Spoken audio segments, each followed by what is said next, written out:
Hi, good evening, everyone. We'll start in another 2-3 minutes. Okay. Okay.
Hi, so welcome again.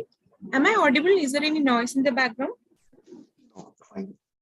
No, ma'am. No background noise, ma'am. Okay, thanks. Okay.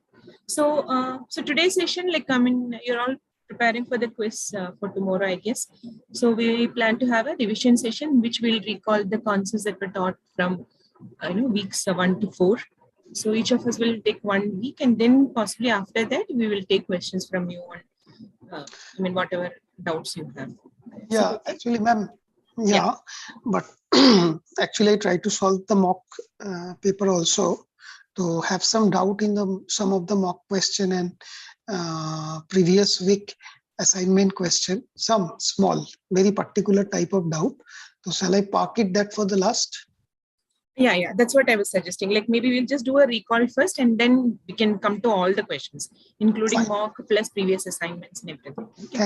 Thank you. Yeah, sure. Yeah. So I'll start off with week 1. Okay. Is this visible? Yeah, yes, ma'am.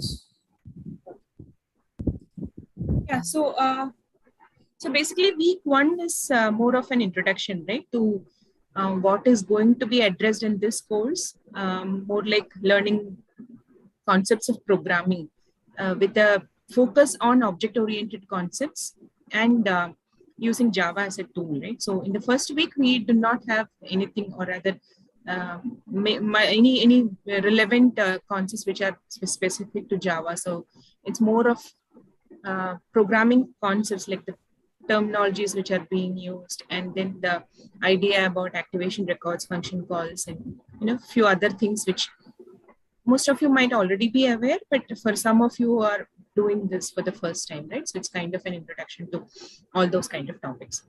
So we will just start off with some idea about those concepts. I mean, in the sense, it's some quick recall. I'm not going to detail like we addressed it in the week 1, but some quick recall of concepts. Okay.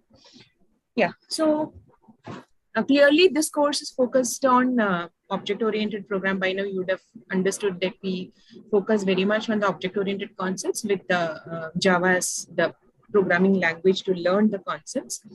And Java has both, I mean, by using recursion, it has this declarative way of doing things, but generally we say it's an imperative language where we specify, instruction after instruction as to how to go about doing things as compared to say SQL or something.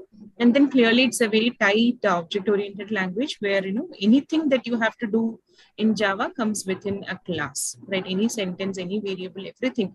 It could be classes inside classes or even simple classes, interfaces, abstract classes, or whatever, but everything is enclosed inside something. Unlike other programming languages, C++, where you can have things outside the class. So, I mean, the second smaller bullet, right? Exception handling, concurrency, event-driven program. So these are all like terminologies which have been introduced to you without having clearly explained what these are. So these will be addressed in the upcoming weeks and clearly are not part of the quiz 1 content. So I'm not going to any of those details.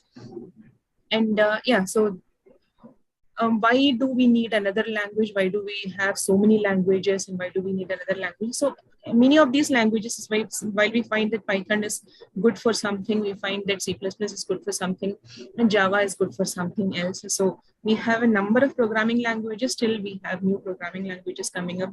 Some really become popular and go on to stay for many years, whereas some become obsolete in very small amount of time. So depending on what technology at that point is required, right? At that point of history, at the point of evolution of the computer technology, whatever is required, those languages get better footing, and others who are not very relevant kind of die out, right?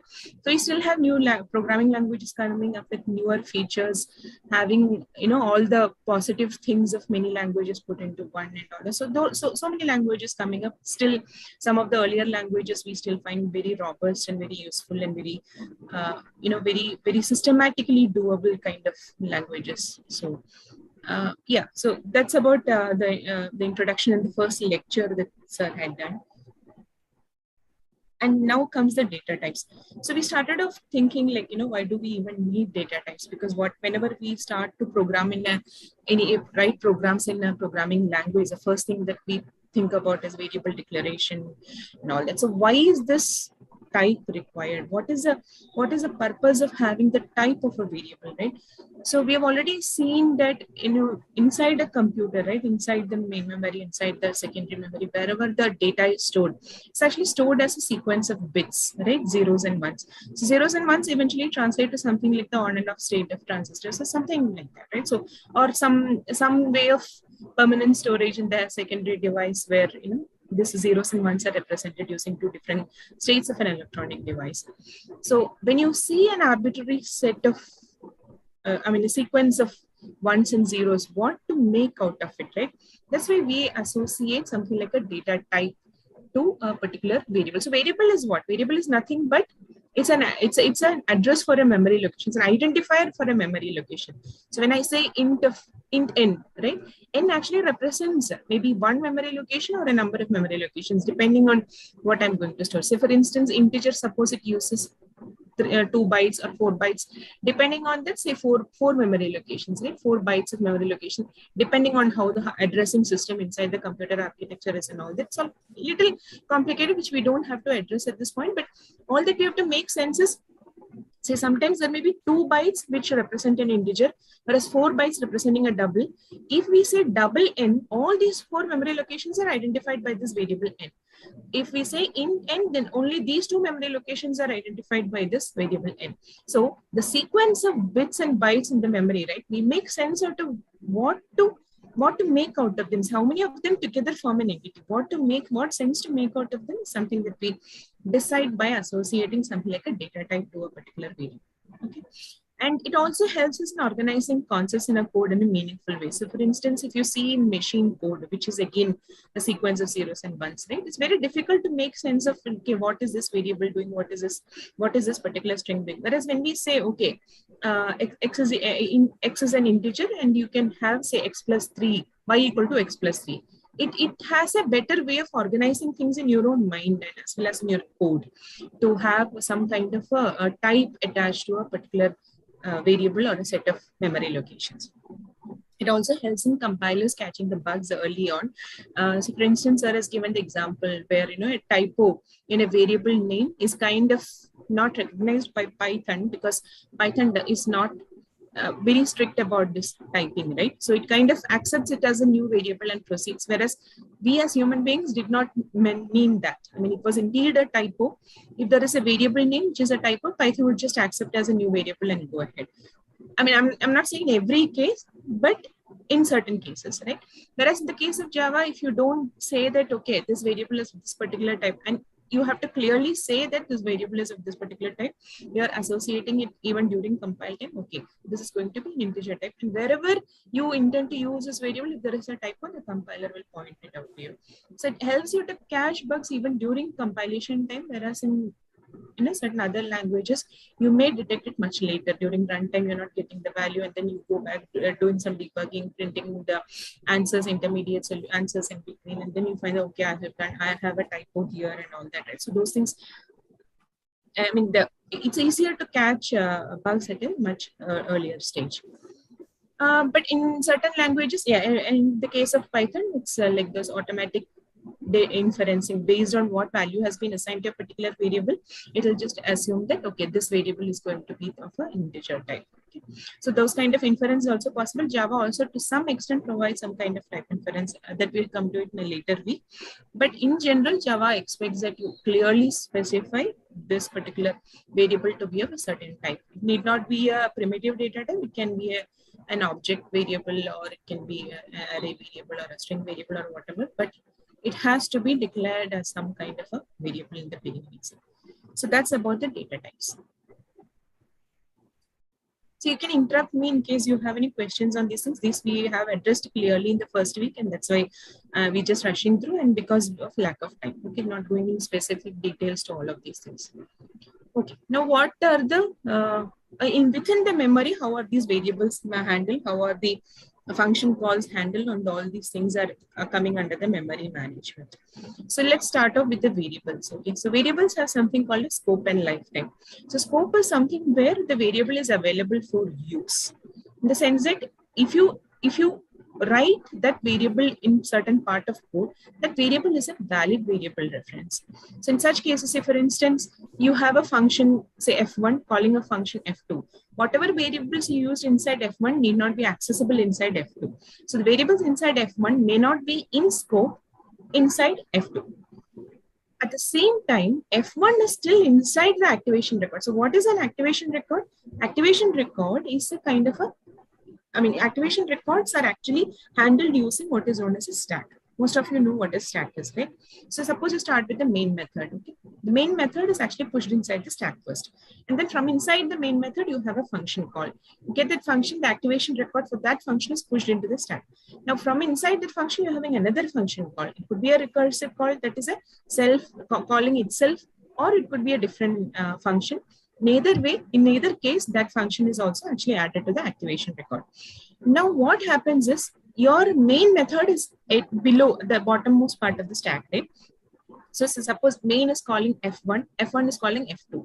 Now, when you are in f2, you can only access those variables which are within f2. So those variables which are within the activation record of f2 are known to be in scope. But all the variables which are used by f1 as well as main, which are inside the activation record, have still been allotted memory, and these variables are said to be in their lifetime.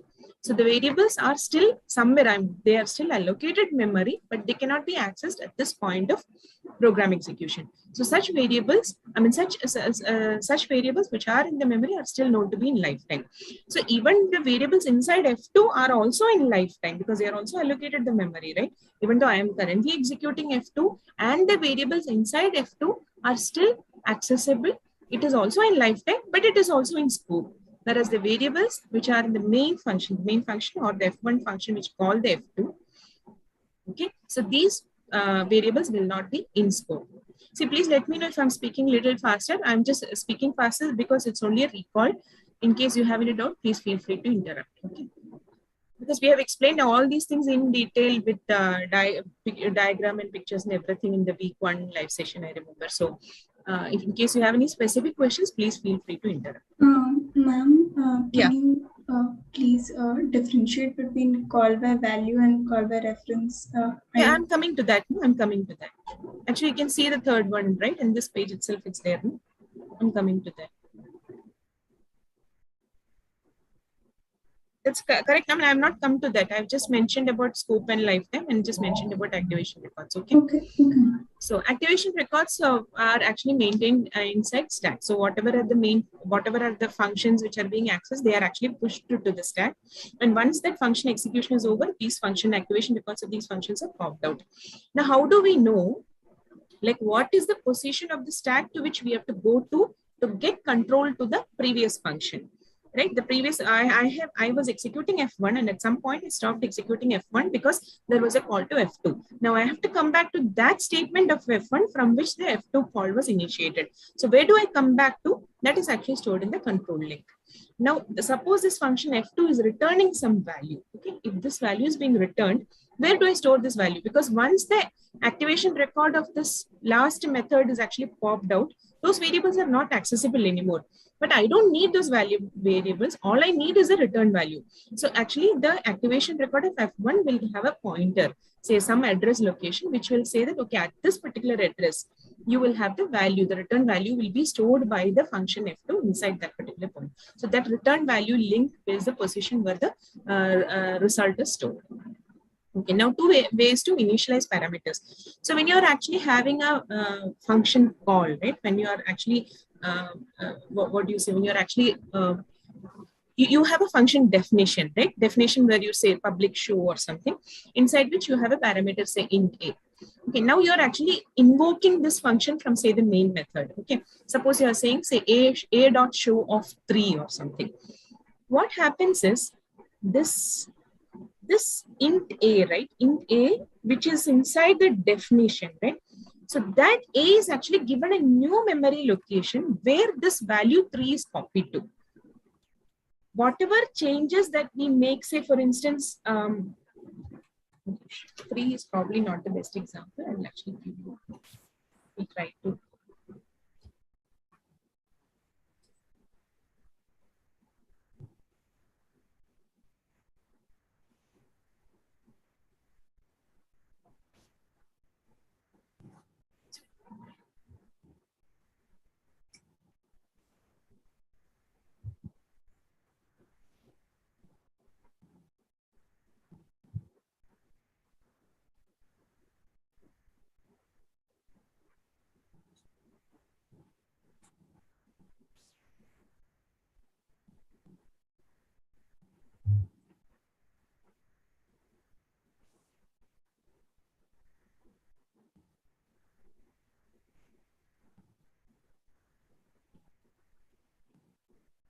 So you have a function call like this, right? From main, you are invoking the function show, and then the control will come here, right?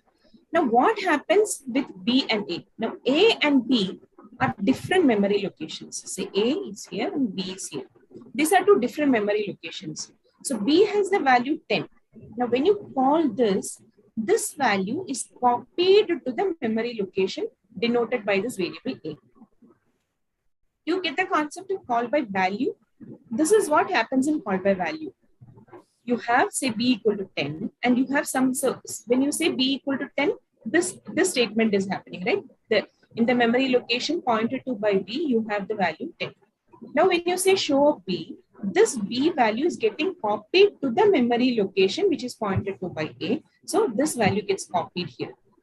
Now, whatever you do here, right? A equal to a plus 1. Right? What happens is this gets incremented to 11, but this does not change.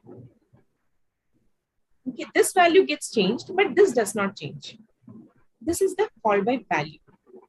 Now I will show you what call by reference means.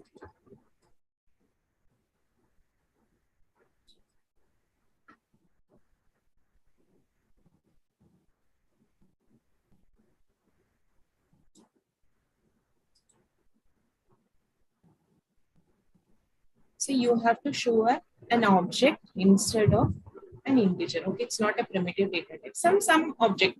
I'm not going to which object or whatever, but I'm just saying some object say. Now you are again invoking this from inside the main method. So you have some new something create new object created which is assigned to O, and you are giving that to Q. Q, right? Should. But here note that this is not a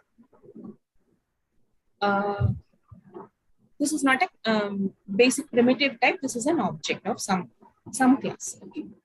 Now what happens in the memory? Again, what happens is O and Q are actually containing references. So when you say Q equal to new object, a new reference is created, and Q is actually pointing to some memory location where this object has all the variables inside the object and everything. So this is something like an address, say 00A1 or something like that. I'm just showing it in hexadecimal, okay, just to give you.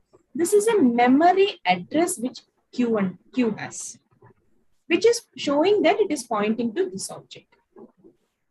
Now what happens when you invoke this method, right?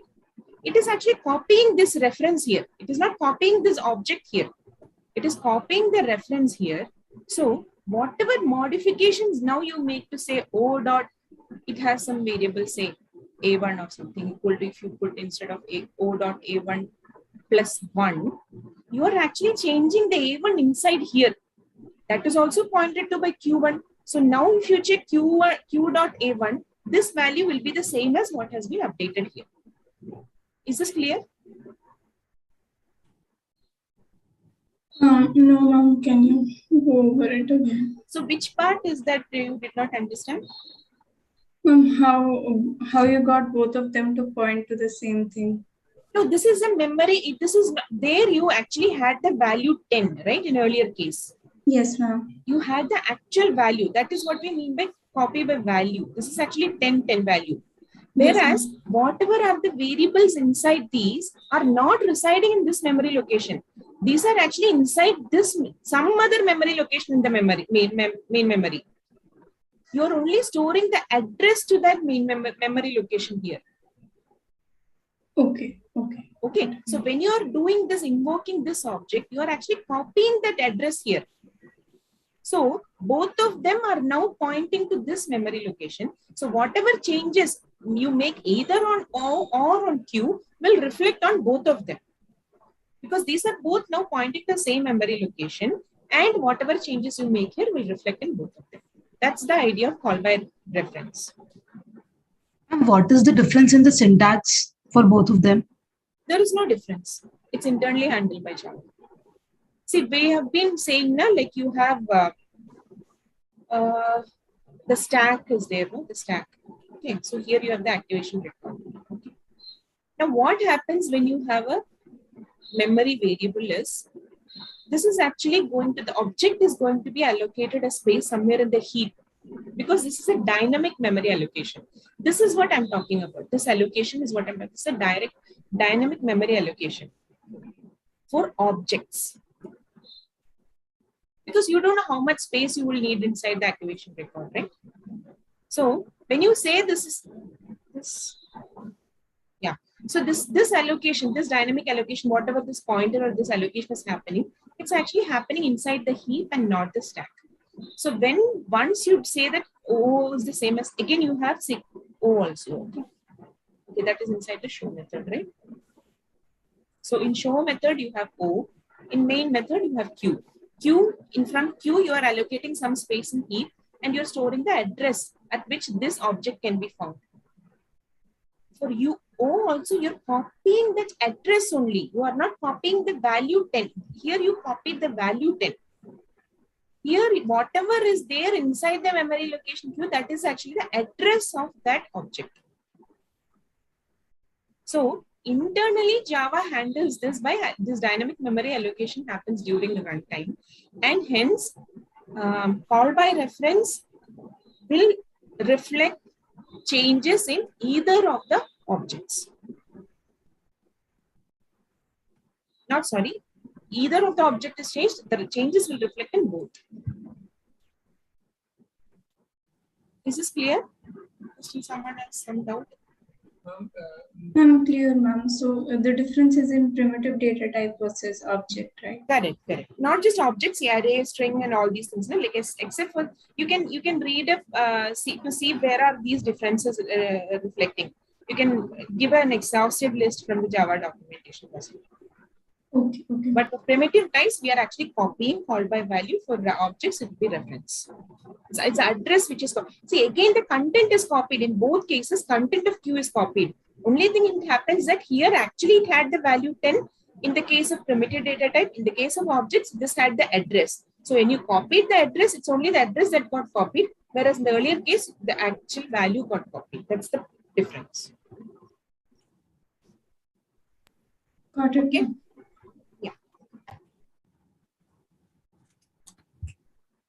Okay, so shall I go ahead? Yes, yes. Okay. Okay. Now heap is used to store dynamically allocate. I have just mentioned, inside the activation record, whenever there is a function call coming, all these get copied. But whatever are the dynamic, like the new object creation, whatever happens, it happens inside the heap during runtime. And this is what is called as a dynamically allocated data that happens in the heap. Okay. Now what happens if it outlives the activation record of function? What does that mean? Suppose inside the show method, right, you have say a linked list.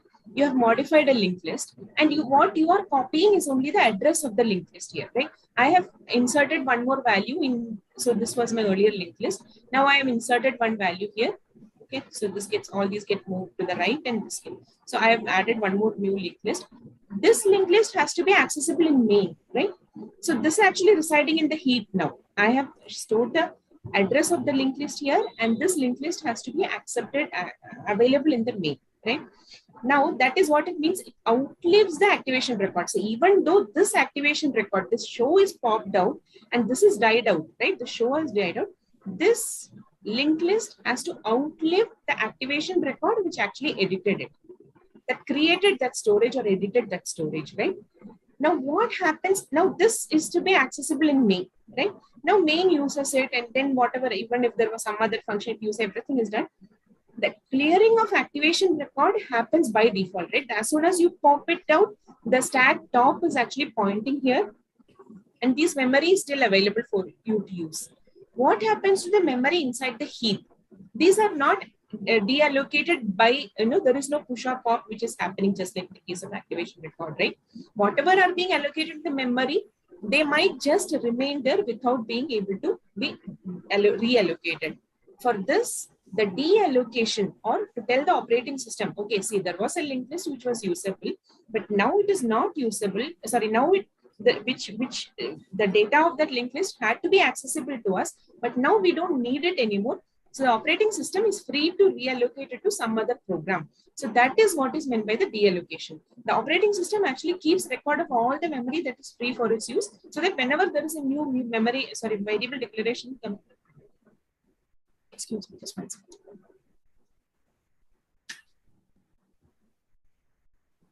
Sorry. Yeah, so whenever there is a new memory, variable declaration coming, the operating system has to know, okay, see, these are the free memory locations, and I have to allocate a memory here. So operating system keeps track of all the free memory locations. So for this, the program, whichever program is actually making use of this heap, it has to inform the operating system, okay, you can do some deallocation. So in certain programming languages, it actually provides that calloc and malloc kind of, right? So that the deallocation actually is provided by certain programming languages. Whereas in the case of certain other languages, the runtime environment itself takes care of this garbage collection. So it keeps checking, okay, is there any valid pointer to this particular location? Is there any valid pointer to this location? If there are no valid pointers to a particular location, it means that it is not accessible from any program and that it can be freed up. So that comes under the automatic garbage collection. It's actually collecting the garbage of all the unused memory locations. So that is the automatic garbage location. Explicit deallocation is what I told about in languages like C and C++. You can explicitly allocate and deallocate memory locations, right? So in case of Java, the explicit garbage collection happens via the Java runtime environment. Okay, so this is about Ma'am, by dynamic, what do we mean? dynamic means mostly it is related to runtime. Whatever happens during runtime. Just give me a second. Just give me a second.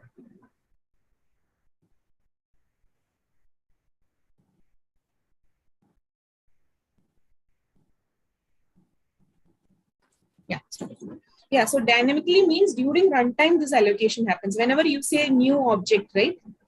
This new object. Yes, ma'am. So this allocation happens during runtime. This memory allocation, right? This allocation inside the heap, say, okay, for an object of obj has to be allocated, and that allocation in the heap happens during runtime when it reaches this particular step. Ma'am, why doesn't it not happen when it's getting compiled or something? Sorry, why doesn't it happen when it's getting compiled? See, for primitive data types like integer, float, and others, no, this we can actually allocate it during. No, but if, no, okay. So, okay, why doesn't it happen? Okay, sorry, I got it wrong. Okay, so suppose I'm writing the program here. Okay, I'm writing my program here, and I'm sending this program, the executable version of the class, to some other person. Like, say, I'm sending it to you. Okay, and you are actually running it on your machine. So the memory has to be allocated in your RAM, not in my RAM, right? If I compile and allocate it in my RAM, okay, does it make sense? Like, I mean, I'm not executing it, no? I'm only converting it into a class file by compiling it. The memory is needed during runtime only, right? See, okay, I'll tell you clearly. Okay, I am writing an application, a gaming application, suppose. Okay, I have written the program and I'm sending it to you, where you are running it in your local machine. Okay, so while compiling, if I allocate, what do you mean by allocating memory? Where does this allocation of memory happens? Inside RAM. In the main memory, RAM, right? So in my laptop RAM, if this allocation happens, how does it help you while running it? So what I'm trying to say is, it could also be that, before runtime, when it's getting compiled, the storage is getting allocated. It can be like that, no? No, okay. So what do you mean by storage, allocating storage for a variable? Ma'am, so when you are declaring a variable, ideally that time it is getting allocated somewhere, no? Somewhere you're storing that value. Because when I'm declaring, why would I declare if... So when you say declare, declaration itself has two phases, right? The compilation phase and the runtime phase. During compilation, it just associates this type to be of integer type. During runtime is when actual memory allocation happens. Okay. So, ma'am, that's true for all the variables. All the variables in sense, sorry? So there is nothing that gets allocated before runtime, right? Can you give me some example? Like you have something in mind? I mean, I'm not. It's not clear to me. Like why? Yes, ma'am. So I understand the use of dynamically allocated if that's a data type that I intend to keep changing. But say something like a final can be allocated before runtime also, no? During compilation also. Does it make sense? Arup, does it make sense? I mean, for me, it doesn't. I think she's making this thing between dynamic and compile time binding with the allocation. Oh, actually, okay. Yeah. You can explain. Can you clarify? Yeah. See, normally, like actually, if you look at, like, you declare a variable, compiler do read the variable, it parts it, like it checks the syntactically everything is correct or not. And actually the physical allocation happens whenever you're executing your program, right? Okay. So there is no problem about it. But whenever I say this dynamic allocation and static allocation, these terms, so that's basically whenever the information, how many bytes to be allocated, we get, right? So now think about compile time allocation whenever we are telling. So really at the compile time, can I allocate anything? No, I cannot actually allocate, but I'll tell it compile time allocation when I'm having the information about my variable, how much to be allocated, right?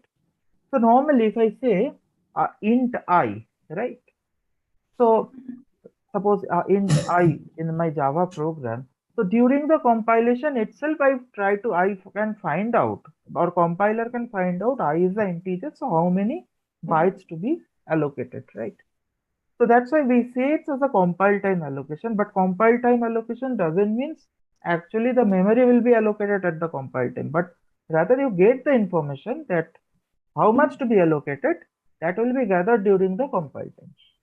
And Got it. dynamic time allocation means whenever the information how much to be allocated, right, that comes to you only during the execution. Compiler do not have any way to find out how much to be allocated. Then we say it's a runtime or dynamic allocation. But Got it. yeah, Thank you it so is much. when you are getting the information. That's the important. But actual physical allocation always happens on the runtime. Yeah, that makes sense. Okay. Okay. Got it. Yeah, Dhanya, please. Thanks. Yeah, thanks. Yeah, so again, abstraction and modularity, right? So, so in the case of object-oriented programming, right, what we're trying to do is, so there are some data. So in the main purpose of an object-oriented program, or it's very much like something called as data-centric, right? Earlier, in the case of functional programming, right, you used to focus on how the functions are organized inside a program, right? Whereas in the case of here, the data is the main. I mean, the data is the focus, right? So for every data, we see, okay, what are the methods, or what is the behavior for this? What are the things that can be done on this data variable, or done on this particular data? There's something that we look at in the object-oriented system, right? So we try to encapsulate, or we try to bring together this data and all the functions that can be executed on this data. We bring it together in this. So the abstraction, or the level of detail, we kind of hide. Okay, the implementation, everything we can hide. But what we are trying to bring out is bringing this all together, putting into one thing, saying that, okay, so now this is a new data type for you. Okay, so that is the idea of abstraction. Now, solving complex tasks requires breaking into manageable components, right? So, in any program, if you want to, as I was explained the other day also, like if you want to automate a particular firm, the running of a firm, right? You want to divide into various components. Say it has the purchase section, the store section, the account section, the admin section, and all that. So you want to divide them into sections. Each of these sections will have a certain functionality. You divide it further down into smaller sections. So this, you have to actually break it down into smaller components, right? Now, what happens once you break it down? You want to again build it together back into one big system, right? So in the case of Java, we actually start from the smaller classes, and then bring it up into a bigger system. So we say that Java is kind of a bottom-up. Java uses some kind of a bottom-up approach. Okay. Now, modular description of components. In the case of, say, for instance, the example which I told you about, right? So if you want to automate a particular thing, so you actually declare, say, class for some accounts. Now you have some methods inside this account, right? So these functions you can actually say as these being the components. Okay, so it's components you have, and then for each component you specify something known as an interface and a specification. So interface is nothing but what actually interfaces with the user. For instance, the graphical user interface that you have for your operating system, or for all the applications that you have, right? That's an actually interface between the operating system and ourselves. Like I'm using the machine, and I use this interface to interact with the operating system. I do not know how the operating system is handling these things. For me, all that I can see is these buttons and clicks, and the check boxes and everything. All these things is what I'm able to see. So that's an interface which is available to me. Whereas what is there inside, how this button click works, how these things works, is actually hidden from me, right? So the interface for a function is say something like the function header, which the calling function can know. See, for instance, there are so many packages that we use in Java without even knowing how these methods are implemented inside. The simple sort method, right? The collections.sort method. We simply call that function using for any collection, but we don't know which sorting algorithm it is actually using inside it. So the implementation detail is actually hidden from us.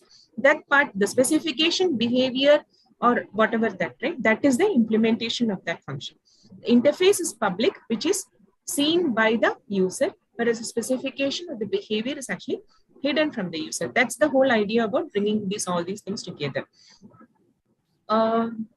Building prototype implementation to validate design, re-implement the components independently. So these are all there from the lectures. If you have any questions, please ask. Programming language support for abstraction. So, okay. So again, what do you mean by control flow in a program? Say, for instance, in Java, we know that the control execution, every time you run this Java command, it actually looks for the main method, right? So it knows that, okay, this is where the whole execution is going to start from. From main method, it will actually get branched out, like it has one function called, depending on whether it involves concurrent calls like the threads or anything, it will actually branch out to multiple function calls, and or if there is no threading or anything, just go in that function call for function call. That's what the control flow or control execution, that's actually decided by the functions and procedures the function calls within, right? Now the data, again, as I told you about the abstract data types and object-oriented programming, which will actually encapsulate the data and the methods which are likely to be used on that data. We bring it all together, and this is the programming language support that we require for any kind of abstraction and modularity. Yeah, so this is actually something that is handled in detail in the weeks 2, 3, and 4. So while recalling the concepts in those weeks, it will become more clear. Yeah, so I don't think I need to explain this because this is anyway explained in detail later. Okay. So class. So does anyone have any doubt on like what an object is, what a class is, basic definitions? Otherwise, I'll just skip these because it's a very basic introduction. Okay. Now, other things were something related to object operating systems and architecture. People with non-computer science background might be finding a bit difficult to know with respect to this activation, record, dynamic elevation, all that. That's why I did a recap. These things are anyway coming in detail in this coming week, the next 3 weeks. So we'll handle this. But if anybody has any specific questions on the lecture content or the slides or anything, please ask. Otherwise, we'll go on to week 2.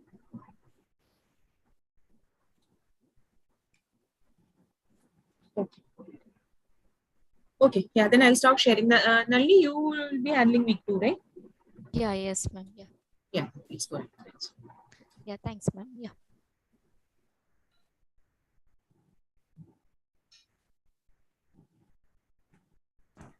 So week 2 is like kind of basics of programming. Yeah, you all are familiar with these things in Python as well. So I will go quickly through this content so that you will get time to discuss that more questions also. So first, sir has started to write the Java program. Like sir has introduced like how to write the Java program to print the hello world. Yeah, by now you must be familiar with this, like how to generally print the hello world statement from the to the console by using Java programming language. I hope it's clear to everyone. Okay, so generally a Java program is collection of classes. So everything you write in the Java program must be enclosed in a class. So all the Java code lives within a class. You cannot write even a single line of your code outside of the class. So everything you write in the Java, it must be in any of the class. Okay, you must write anything in the class itself in Java. So modifier public specifies the visibility. If something is public, then it is like visible, so you can access it from anywhere. And this is a signature of the main. So it has like input. Main is a method and it has some input, and it also has a return type. So return type is void. That means it is not returning anything. How to identify whether it is returning something or not? So here you are not seeing any return statement here, no. So that means it is not returning anything. So so the return type is void. And no output, so return type is void, and input parameters are arrays of strings. So that's why this is string array. Yeah, the Java code, it is like you can write once and run anywhere because of JVM and because of the Java architecture, internal architecture. Like JVM is platform independent, platform dependent, but Java language is platform independent. So you can write it anywhere. Ma'am, Yeah. can you explain static? Static? Okay, if something is static, okay, you are writing this method as static, no? So how can you access the methods of a class? So you need to create the object of that class and you will access the methods, no? If there is some class like student, if you want to access this roll number, then you will create the object of student, then you will access that his roll number, or like get roll number or some method, no? Some any method. In order to access any method, you want some object. But if you say something as static, if some method is static, then you can access that method without creating the object. So you can say just you can say just hello world dot, if there is some other method also like fun, so you can say hello world dot fun, then it will give the output of that method. So you can access that method, or you can access that variable without creating the object if something is static. Okay. Ma'am, so are we only allowed to have one static function, or can we have many? Yeah, you can have any number of static methods in your class, but the thing is you can access only, like you can call only the static methods from the static block. So this is static, no? So you can call directly static methods. So if some other method, like previously I told, no, fun is a static method, so you can say fun from static block. But if you want to access other methods from the static block, you need to create the object and then you need to access those methods. Yeah, you can have any number of static methods or static variables in your class, but there must be some purpose, no? So the thing is like yeah, The last line, write once, run anywhere. yeah, write once, run anywhere.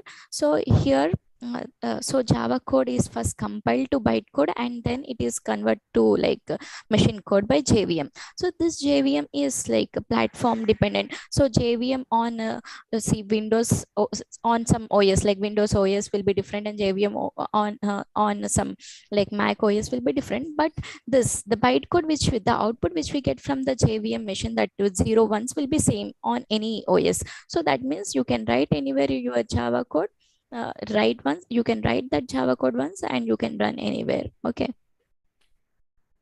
Sir, Arup sir, is that okay? Did I, yeah? Or anyone?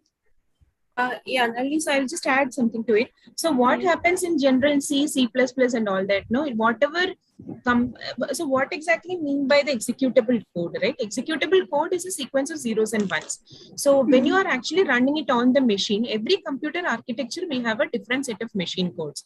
So for instance, for adding, say for some machine might be using 0010 as the code for add. Certain other machine might be using say 0100 for you representing, okay, add two numbers, right? So I told you, right, everything internally is actually a sequence of bits and bytes. So depending on the computer architecture, the machine code varies. So the executable code, which is the machine code, right, that has to be generated specific to the computer architecture. So when you're compiling a code in C or C++, that compiler itself is specific to the operating system and the underlying computer architecture. So when you use a compiler for say Windows, that same compiler you cannot use it for Linux. So because the compiler generates executable for the Windows operating system, or the compiler generates the executable for the Linux operating system. Whereas the case of Java, what happens is the compiler generates a bytecode which is independent of the operating system or the computer architecture which is running on, which it is being compiled. Okay, now I generate this bytecode, but how do I get the machine code? Again, that actually requires an interference by what is known as the JVM. JVM will be specific to the operating system, which will be like when if you want to run a Java code, you necessarily need to have the JVM, right? I don't know whether you have noticed that when you want to run a JVM, you need to have when you want to run a Java code in your thing, you need to have a JVM which is specific to operating system. So what that does is it actually converts the bytecode to the machine code. So in a way, the heavy part of compilation, that is actually independent of the operating system and the architecture. Whereas just converting from the bytecode to the machine code, which is a relatively lightweight process, happens at the machine side where it is running. So this is what is meant by write once, run anywhere. So even though it is not 100% platform independent, because of this dependency on the JVM, it is not 100% platform independent, but at the same time, generating the bytecode, which is an intermediate code, this is totally platform independent. And that is why we say, okay, you write the Java code once and then you can run it anywhere. Okay, got it. Thank you. Yeah, Nalini, we can continue. Yeah, okay, ma'am, thanks. So like similar to other languages, Java also has primitive scalar types. That means everything is not object. Here you have scalars also, like int, long and short and byte for to represent integer numbers, and float and double to represent fractional points, and character is to represent a single character, and boolean. So boolean is like this includes true and false. So we can, so in Java, like you need to declare the type of variable in advance, that is static typing, which you have learned. So you should so if you are going to use a variable in your program, then you should declare that its type in advance. So here x and y are of type integer, so you are telling that int x and y. So you can do initialization also at the time of declaration. You can say int x equal to 5 comma y equal to 10. That also can be done, and characters are written in single quotes. So yeah, you can say c equal to x, and you can similarly you can declare and then you can initialize in the like here what you are doing, that also is there. So boolean are two, like boolean constants are two, like true and false. So the thing is, like you need to declare the type in advance. Boolean b1, b2 and b1 equal to false, same like, yeah, first declaration and then initialization, same for float also. So if something is constant in your program, throughout your program, if that value need not to be changed in your program, you can say that as final. Final is similar to constant in other language, but okay, if some value is to be constant throughout your program, then you can use the final keyword. So final float equal to pi. If I say this equal to, I'm setting this value to some value, 3.14. That means to the entire your program, this value will be 3.14, this value only. If you try to change this value, you will get compiler error, because you have declared it as final. That's why, yeah. So you should initialize the variable at the time of declaration itself. So if you say final pi equal to something, if you left that, you cannot leave that. You should declare, you should initialize also that thing. Ma'am, what is the use of the word flat there? Float is like type of the variable. Here I'm representing flat on the line above. Okay, I think yeah, this is slide, this is some error in this, yeah, typo. Okay, similar to like other languages, we like this Java also has operators, like arithmetic operators are addition, subtraction, multiplication, division, and this is modulus, that will give the remainder. If I say 5 modulo 3, then it will give 2 as output. That means when 5 is divided by 3, what is the remainder? So, and unlike Python, there is no separate integer division. If your numerator and denominator are of type integers, then the output will be integer type. So if you say 5 by 2, then you will get integer as output. Okay. No exponentiation operator using math. So there is like no double star operation here, no exponential operation. You can, in order to find the power, you need to use math.power function. So it will give math.power of a comma n will give a power n. So 2 comma 3 will give 2 cube. So the value of 2 cube it will return. So there are special operators like a plus plus and b minus minus. A plus plus will increment the value of a by 1. B minus minus will decrement the value of b by b minus 1. So this is kind of shortcuts also. Like instead of saying a equal to a plus 1, you can use a plus plus. Similarly, b equal to b minus 1, you can say b minus minus. And yeah, like this is shortcut for updation of the variables. So instead of saying a equal to a plus 7, you can say a plus equal to 7. Instead of saying a equal to a plus 7, you can say a plus equal to 7. That gives, this is same as this, a equal to a plus 7. So if you say a equal to plus 7, then nothing happened. Just the 7 value will be assigned to a. So sometimes people will crisscross this. A equal to, this will write equal to first and then plus. That won't work. Only a plus equal to 7 will work. Okay. So string is a built-in class. String is a class. It's not primitive data type, and it's built-in. So you will get some inbuilt methods. So strings are enclosed in double quotes, and plus operator, it will, if you use plus operator on strings, then you will get this concatenated string as output. So here s is hello, string s is hello, and t is world, and here string you are saying s plus space, you are concatenating with space, and then you are adding it, then you are saying plus world. So here you will get hello space world. So string concatenation happens by using the plus operators with strings on strings. Okay, strings are not array of characters, so you cannot say s of 0, s of 1. That indexing is not possible because they are not array of characters. Instead you can use s dot caret of 0. So if you say s dot caret of 0, you will get h. And if you say s dot caret of 2, then you will get l. So yeah, the thing is like, Hello. in order, yeah, yes. In the line string u, if you don't keep this space, then will it print? Yeah, then hello world will be printed, but without space. Here you can see space between o and w, no, that won't be there. Just so w and o will be like without any space. So you will get here like So it hello. is not mandatory. It is not mandatory. It's up to you if you want space between your string or not. It's up to you. So yeah, okay, you will get this as output. It's up to you. You can use space or you cannot use, it's up to you only. Okay, it's your choice. Okay, and so you can say s dot substring of. So in order to access the value at particular index, you can use this s dot caret of that index you can give, and substring s dot substring of 0 comma 3, it will give substring from 0 from starting index, that is 0. Here starting index is, so it is like beginning index. So this is beginning index.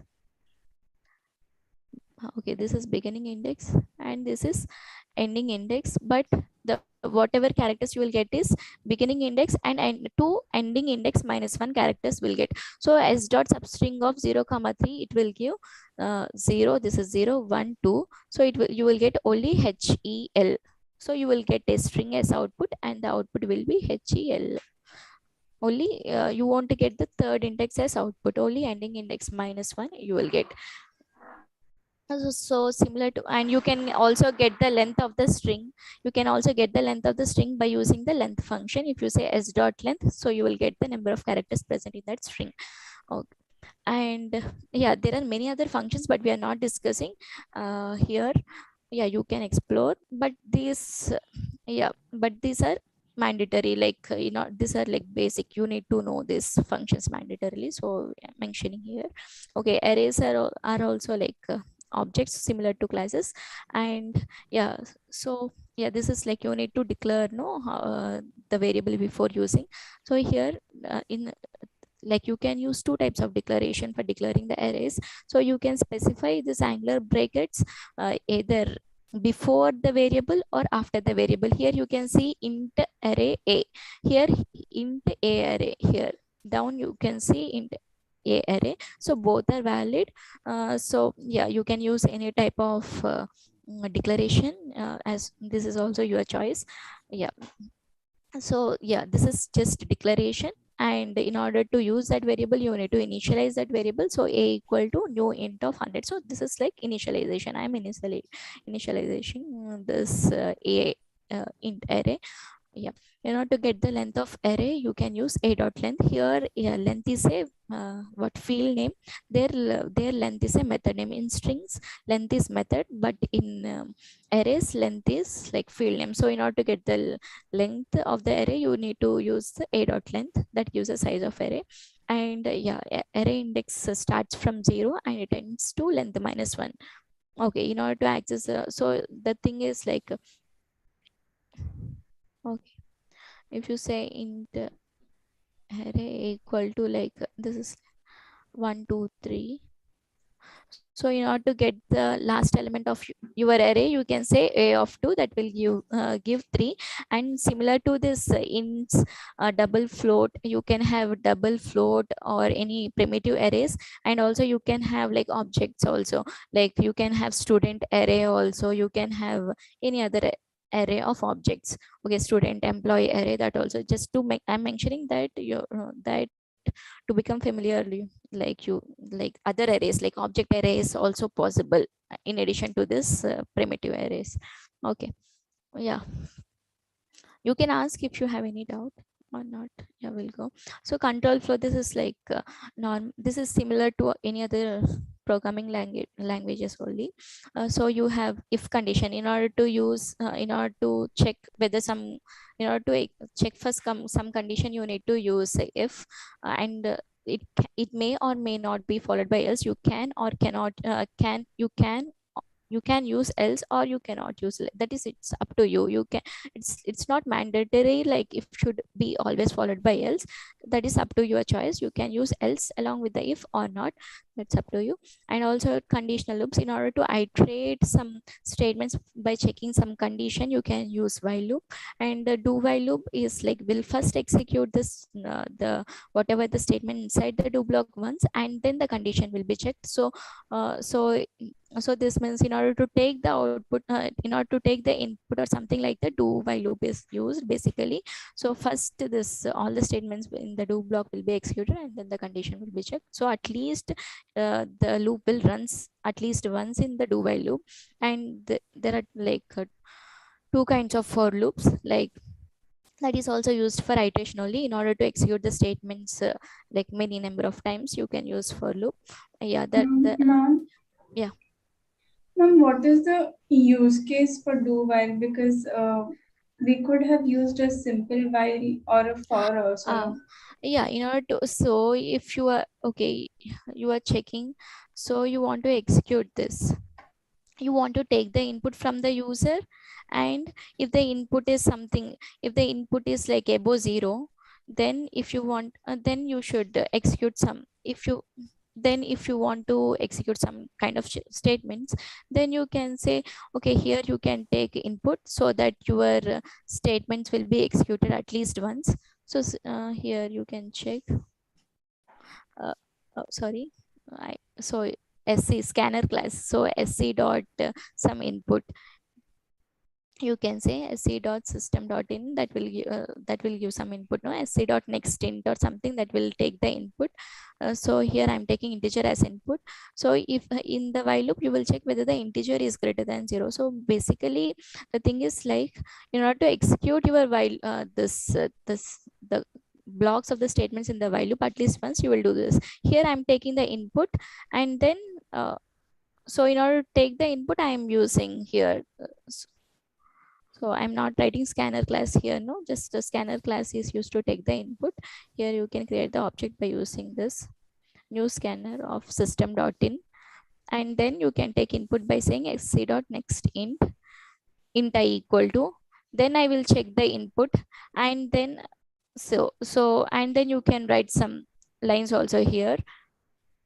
Basically, okay, basically like in some cases you want to execute your loop at least once. So currently I'm not getting Nalini, I'll just give the example. See, for instance, you want to keep taking input from the student, somebody, until they hit a minus number, negative number. Until then, you have to keep on taking something like so you want to find the sum of all the marks of all students in the class, and finally to indicate that all the full list is over, the user has to just press -1 or something. So then you keep on accepting, okay, do scan the first number, add it to sum equal to sum plus that marks, while that new entered marks, right, that is still greater than 0 or greater than or equal to 0 or whatever, right? Till then you keep on doing this. So the moment this user hits -1, right, then this loop stops execution. Something like that, like where there is the while condition is also kind of dependent on what is happening inside, right? Certain conditions kind like that. Okay, you're talking about an example where do while will be useful than while, right? So certain scenarios, like immediately we can't think of anything except something very primitive like this, but Yeah, so someone has given, Sachin has given some explanation, maybe you can just check. But in general, I think we use while only, but certain times, I mean, we'll also have few examples in the upcoming weeks. Sometimes I think we have used this do while certain places. Maybe you can also check at that point. Yes. Okay. Yeah, And okay. Nalini, we can continue. Yeah, thanks. So one just small query. In if conditional statement, after that you have open and close parenthesis. In many time I have seen it is not mandatory, is it? Which one? This or you are talking about flower braces or normal Flower. brackets? No, flower. So if you have single statement, then flower brackets are not necessary. But if you have multiple statements to be executed after checking for a condition, then you should enclose that in a block, because single statements, for single statements, block is not necessary. Okay, if I is greater than something, you are doing I equal to I plus 1, then that is not, in that case, not necessary. But if you are doing extra operation than that, then that time it is necessary. So multiple lines, for multiple lines, block is necessary. Okay. Okay, to do multi-way branching. So here's if checks only for a single condition, no, but if you need to check for the multiple condition, if that condition is true, then if some statements has to be executed, then you can use switch blocks. Yeah, you can find, if you are unfamiliar with how this switch and case are working, then you can go through any of the activity or practice questions. Yeah, they are there. So then you will get like the structure of the switch. Okay. So class is a template for an encapsulated data type. So you can create, so if you have a template, then you can create the object. So object is an instance of a class. So here this is that, so actually here date is a class. So how to define a class? By saying like, here you are using the keyword class as class is a keyword. So class keyword is followed by the name of the class. So this is the syntax to declare a class, and then you will have the structure of the class. So there might, so you can have instance variables of for your class, and there is constructor of for this class. This constructor is used to initialize the your instance variable, and there are getters and setters, and there can be any functions, any methods to operate on the data of your class, like day and month and year. In order to do some calculations, you can use methods. So basically, class is a data type. Class is a template for a data type. You can have instance variable. You can tell like what variables I'm going to store in that in this data type, and you can also initialize the data this instance variable by using the constructor. You can also define some methods to operate on this instance variables, like you can also change the values of these instance variables by using setters, and also you can access the values of the instance variables by using the getters. If something is private, that is limited to the your class, no, in order to overcome this, you will use the getters and setters for the class. Okay. So each concrete object will have its own variables, its own instance variable. So if you say date d1 equal to some values, if you set date d1 equal to new date of, like it is taking 3 ints, no, this constructor. So I am giving 3 ints 23 2022, and date d2 equal to some new date of 34 2022. So the instance variables for d1 and d2 are different. So here they both have all instance variables are referred by day, month and year, but the values are different. So here for d1 it is 20, and for d3 it is for d1 it's 3, like month is 3 and the year is 22. For d2 it's 30, days 30, month is like 4 and 2022. So each concrete object will have its own local copies of date, month and year. So if you change anything here, it won't affect. If you change d1 dot day equal to some other variable, it won't affect d2, the variables of d2. So that means these copies are different and these are different. So how to initialize your, so you can create an object by using the new keyword. So previously I have shown here, no, date d1 equal to new date. That's new is used to create an object. And how to set the instance variables by using the constructors. So constructors are special functions which has the same name as the class name, but they does not have any return type. So here you can see So this is a constructor. It has same name as your class name, and it does not have any return type. So here it is also taking some input, some arguments as input, but how to distinguish between a constructor and a method, because it does not have any return type, no. So this is basically used to set the instance variables, values for the instance variables. So you can have the multiple constructors in your class. That is called constructor overloading. They will have the same name. The constructor will have same the class name, but they will have different number of arguments. Like you can have one argument constructor, you can have two arguments, or any number like this. This is called constructor overloading. Multiple constructor with different number of arguments. A constructor can call other constructor using this keyword. You can refer to any other constructor by using this keyword. So you can call from here you can say this of. So assume like there is no like one constructor without any arguments. You can refer to this constructor, you can call that constructor by using this keyword. If you assume like if you have a constructor with single argument, you can say this of D something. That means you are referring to the, you are calling the a constructor with this single argument. So you can refer to the, you can call a constructor from other constructor using this keyword. So if no constructor is provided in your code, the Java will provide a default constructor. So what default constructor will do, it will assign default values to the instance variables. Let's say int will be set to zeros, floats will be set to 0.0, and some if there are some objects like arrays or strings or employee or students, they will be set to null. So they will set to these default values. If no constructor is given in your class, Java will provide an automatic constructor, default constructor. And yeah,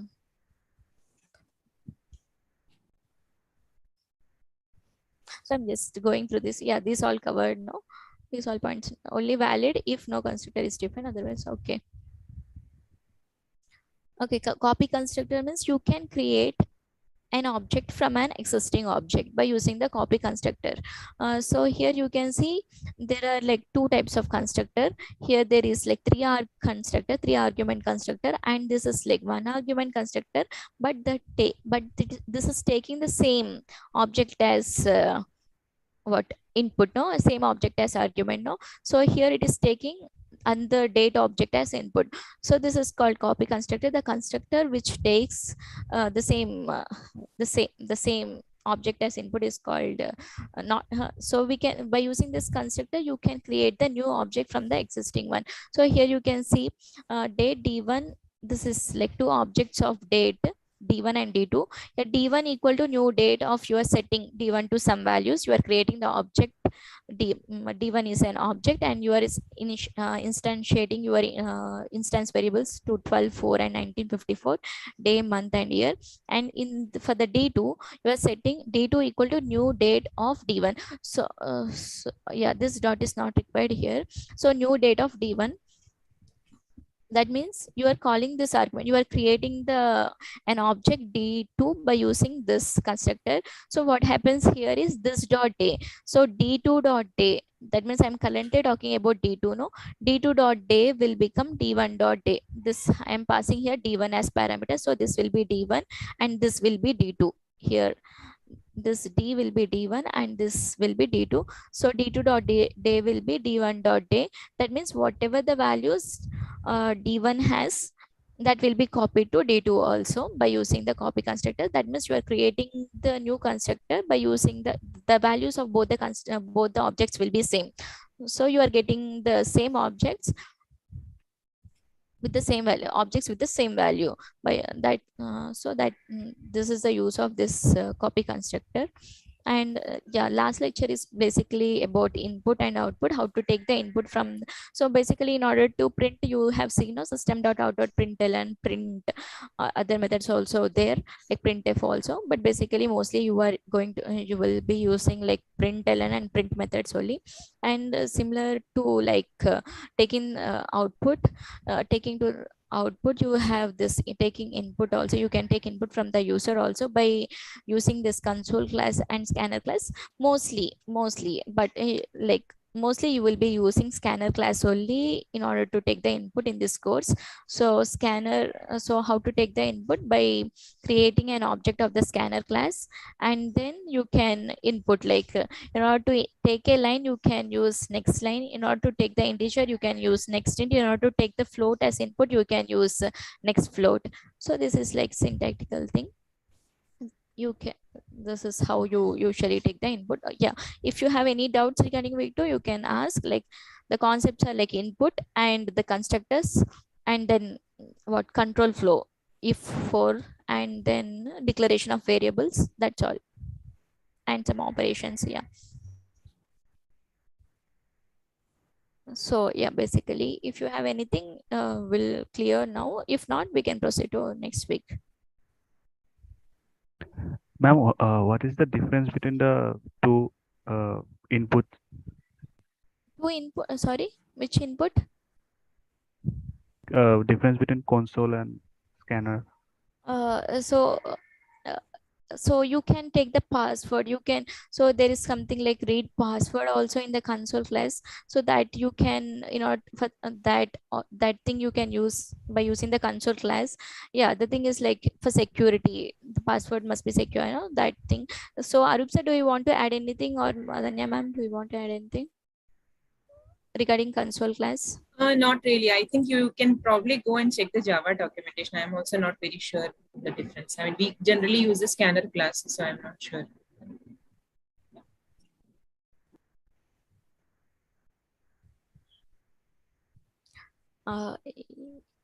Yeah, so yeah, there is like two methods in the console class. You can to take the input, read line and read password. So read line is basically used to take the input, and read password is used to take the password. So in order to what this is like specific, you have specific function, no, read password. So so that means you can take your password securely as input. Yeah, this.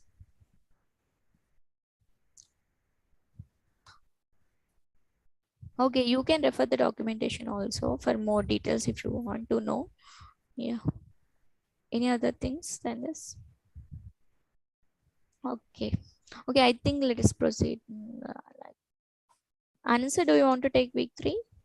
Yes, yes. Yeah.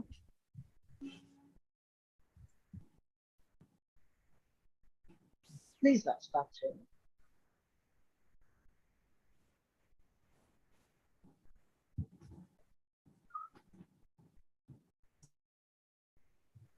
Okay, is my screen visible? Yes, sir. Okay, thank you. So now let me discuss about week 3. So in week 3, the first lecture about what is the difference between structured programming and object-oriented programming. Okay. So here, suppose you take one complex task. So I want to, okay, accomplish a complex task. Okay. So how to accomplish the complex task in structure-oriented programming and object-oriented programming. Okay. So in structure-oriented programming, first we are going to divide our task, okay, complex task into small set of procedures. Okay, small set of procedures. So the task is going to divide into subtasks. Okay. Later, we are going to combine them to build complex system. Okay. So here, the specific task or complex task is going to divide into smaller subtasks in order to complete your main task. Okay. So here we are going to divide your main task into subtasks in structure-oriented programming. Okay. So later, data representation comes later. Okay. So first, your task is going to divide into smaller subtasks. Okay. And we are going to combine that later to build your required task. Okay. So here, after that, okay, after that we are going to, okay, so data representation is comes later. Okay. So here we are going to design the data structure to suit procedural manipulations. Okay. So here procedure is nothing but here we are going to divide our task, main task into subtask. No? Here every subtask is a procedure. Okay. So in order to manipulate these procedures, okay, we are going to design the data structures. Okay, so this is in the structure programming. Okay, so next come to object oriented design or programming. So in object oriented programming, okay, so in order to accomplish a big task, okay, so first, okay, we need to identify, okay, whatever the data, okay, we want to maintain and manipulate. First, we have to identify the data. Here, data is nothing but what are the required objects and what are the operations we need to perform on that objects. Okay, so that is come first. Okay, then identify the algorithms to operate on the data. Okay, so here the reverse focus. Okay, here the reverse focus. Okay, so in structure oriented programming, in object oriented programming. Okay, in order to accomplish your big task. Okay, so focus is reverse. Okay, here first we are going to algorithms are comes first here. Okay, here we are going to identify the algorithms later in second point. Okay, so here in first point, okay, we are going to divide our task, okay, our task, main task into, we are going to divide into smaller tasks, subtasks. Okay, later we are going to combine them, okay, to get the final result. Okay, so next we are going to, so design the data structures, okay, in order to manipulate these procedures. Okay, so this is structure oriented program. And come to object oriented program. Okay, so here first, okay, identify the data. Okay, so whatever the data, okay, we want to maintain and manipulate. Okay, already I said no. So your data is not what are the required objects, okay, in order to complete the task, and what are the operations, okay, we need to perform on that particular data. Okay, after that, okay, we are going to identify the algorithms to operate on the data. Okay, so this is the difference between structure oriented programming and object oriented programming. Okay, next coming to designing objects. Okay, so already, okay, so you know definition of object. Okay, object is nothing but instance of a class. Okay, we can also call blueprint of a class. Okay, so here object contains state and the behavior. Okay, so here state is represented in the form of instance variables of your class. Okay, instance variables of your class. Behavior, okay, so behavior is public, state is private. Okay, so in order to maintain the encapsulation, okay, so here you should not change, okay, you should not change your state, okay, object state directly. Okay, you should not change, okay, object state directly outside of the class. Okay, so you should use, okay, setters and getter methods, okay, to update the state and to access the state of an object. Okay, so here encapsulation is nothing but here you should not change, okay, state of your object outside of the class directly. Okay, so here in order to maintain encapsulation, your private instance variables should be declared as private. Okay, so in order to sir, I have a question.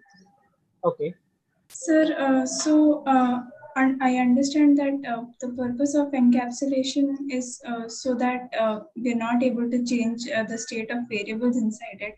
But then sometimes we go on and explicitly define get and set. So why is that? Why do we want to give access to those variables? Or is it that only for those variables that is available? Is that the case? no, see here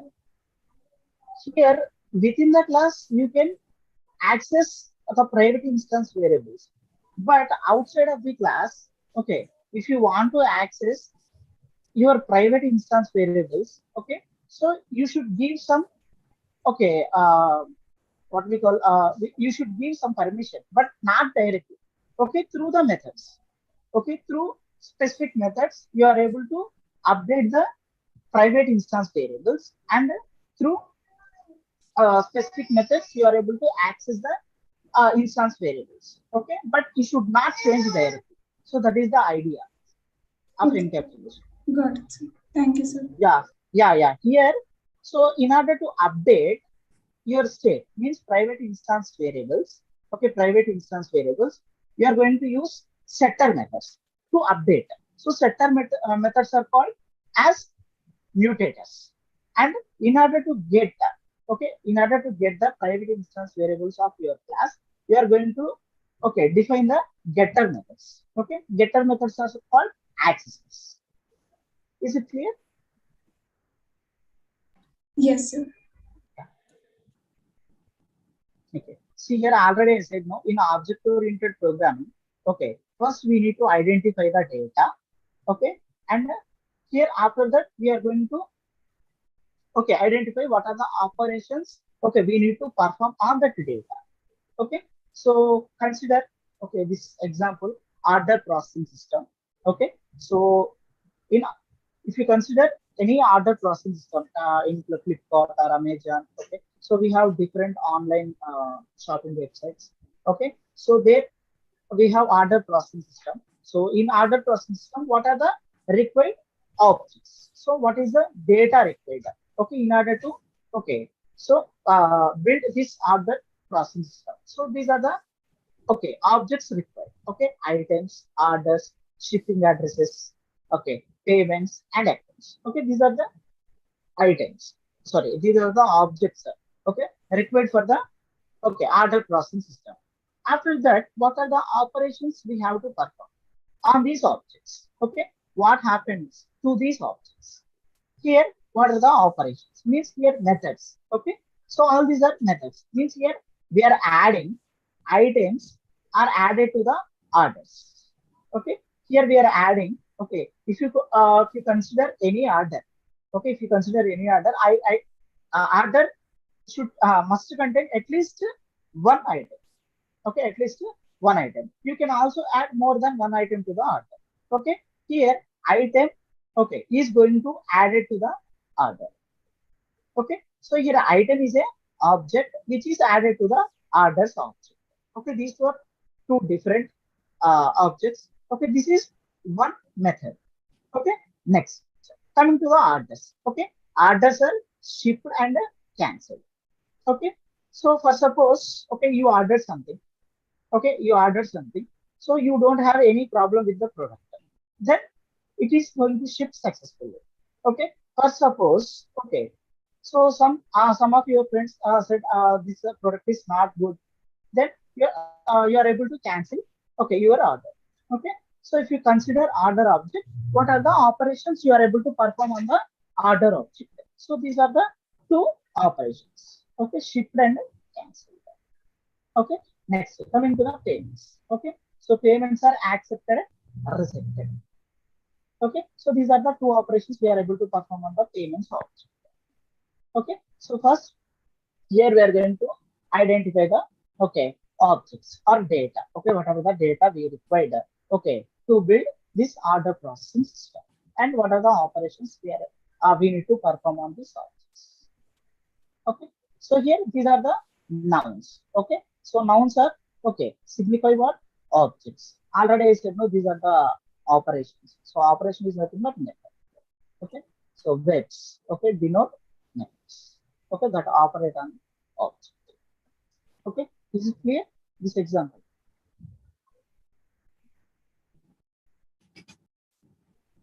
Shall I move to next slide?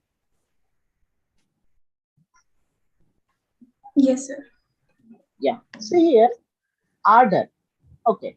So here, order object, okay, is depend on the accounts, because whether you have sufficient balance in your account or not. No. So here, this order object is depend on the accounts object. Okay. Next here, items is an object. It is added to the order. Means here, order here item object is nested to the order object. Okay, nested to the order object. This is called aggregation, and this is called a dependence. Here, order object is depend on the accounts object. Okay. Okay, so here order object is dependent on depending on the accounts object in order to complete your order. And here items objects are added to the order object. Means here item object is nested to the order. Okay, so this is called aggregation. Okay, see here, relationship between classes. See here, dependence. Okay, dependence. Here, order needs accounts to check credit states whether you have sufficient balance or not. Okay, so if you have sufficient balance in your account, then only you are able to place the order. Okay, next aggregation. Okay, already I said no. So here item object is nested to the order object. Here order object contain at least one item object. Okay, it may also contain more than one item object also. Already I said no. So your order must contain at least at least one item object. Okay, it may contain more than one item object also. Okay, this is the relation. These are the two relationships between the classes, dependence and aggregation. Next, come to inheritance. Okay, so here inheritance. Okay, inheritance we have lot of definition. Okay, deriving a new class from already existing class. Next, acquiring the properties of one class to another class. Okay, like this we have several definitions for inheritance. Okay, so see actually here one object is a specialized version of another class. Okay, so here specialized version is a subclass. Okay, specialized version is a subclass. It is derived from the existing class. Okay, here we said another no. So this another class is already existing class. Okay, so here one object is specialized version of another. Okay, so here another one is already existing one. From this already existing one, we are going to derive a specialized version. Okay, so for suppose we have order class. Okay, so for suppose order is an object. Okay, so this is normal order. Okay, for suppose if you have order with below 500 we don't have any what we call shipping charge in some online shopping apps. So if you purchase more than 500, there is no shipping charge. Okay, so this is normal order. Coming to the express order. Okay, express order for suppose this order may be delivered may take minimum 7 to 10 days, but you want to deliver that particular product, in 2 days. So this is called express order. This express order required some extra amount. Okay, some extra amount. So here now we are whatever the functionality we have in order class. Okay, so we are reusing in the express order. So apart from the functionality which is we are inheriting from order, we are going to add some extra functionality to the express order. Okay, express order. So here we are not taking any what we call we are not taking any extra amount. Okay, extra amount for the order. If it is greater than 499, greater than 499 rupees. So if it is less than 499 rupees, then we may they are going to collect some shipping charge in normal order. But in express order, in express order, whether you your order is below 499 or greater than 499 doesn't matter. But here express order requires some extra. Okay, so here express order is inherited from order. Okay, is it clear this one? Yes, sir. Yeah. Now subclasses and inheritance. So already we said no, subclasses extends a parent class. Okay, so here's which is the specialized one, subclass or parent class?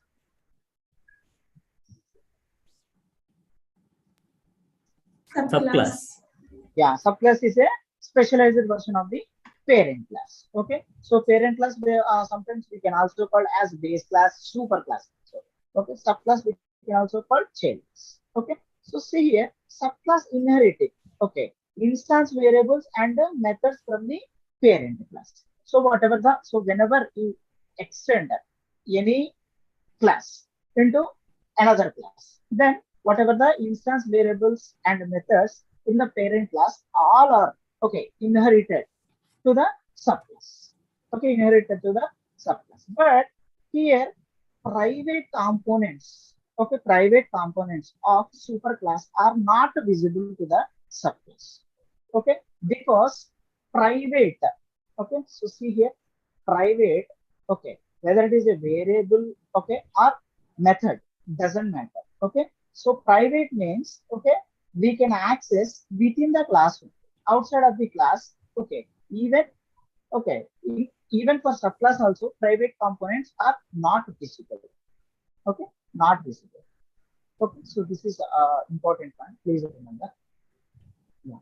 See here, subclass can add more instance variables and methods. Already said no in previous example. So from parent class we are going to get some functionality. So apart from that, if you want to add some extra functionality, it is possible. So here subclass can add more instance variables and methods if required. And you can also override the methods.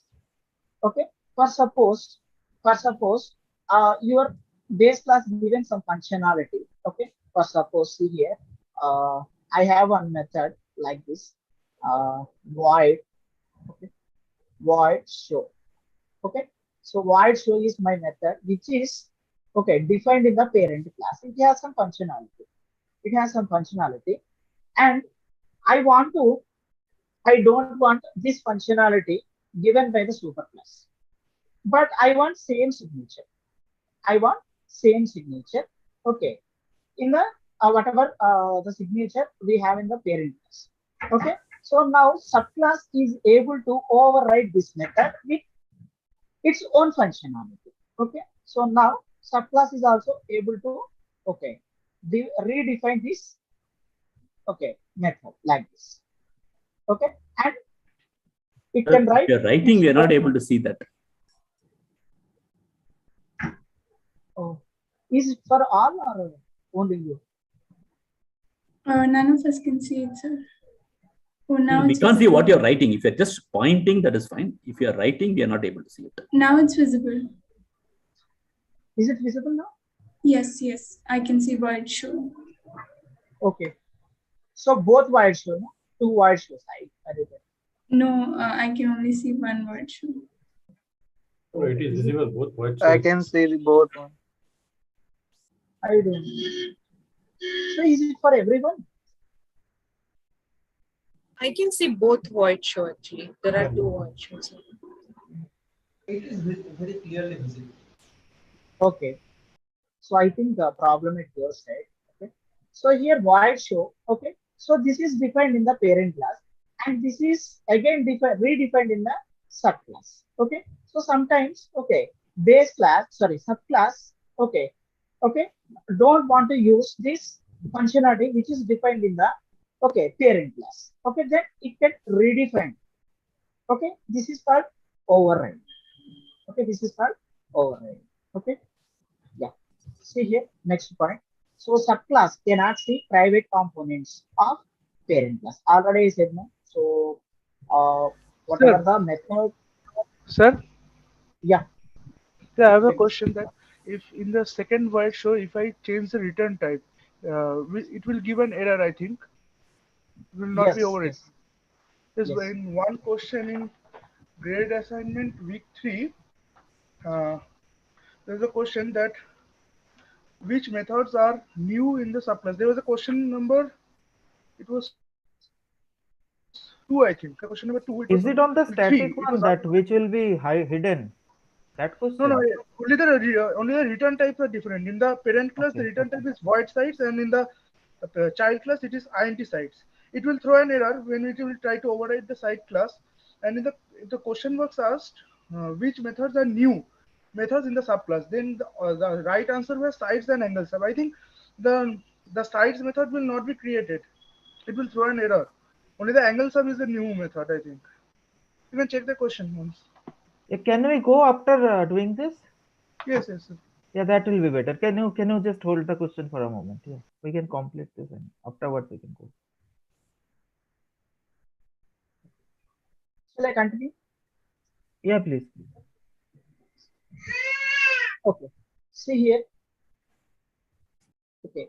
Here, if you take an example, okay. So employee class, okay. So employee and manager, okay. So here both are okay. So employees only, but here manager has some extra responsibilities. Okay, he is not like normal employee, but both are employees only to an organization.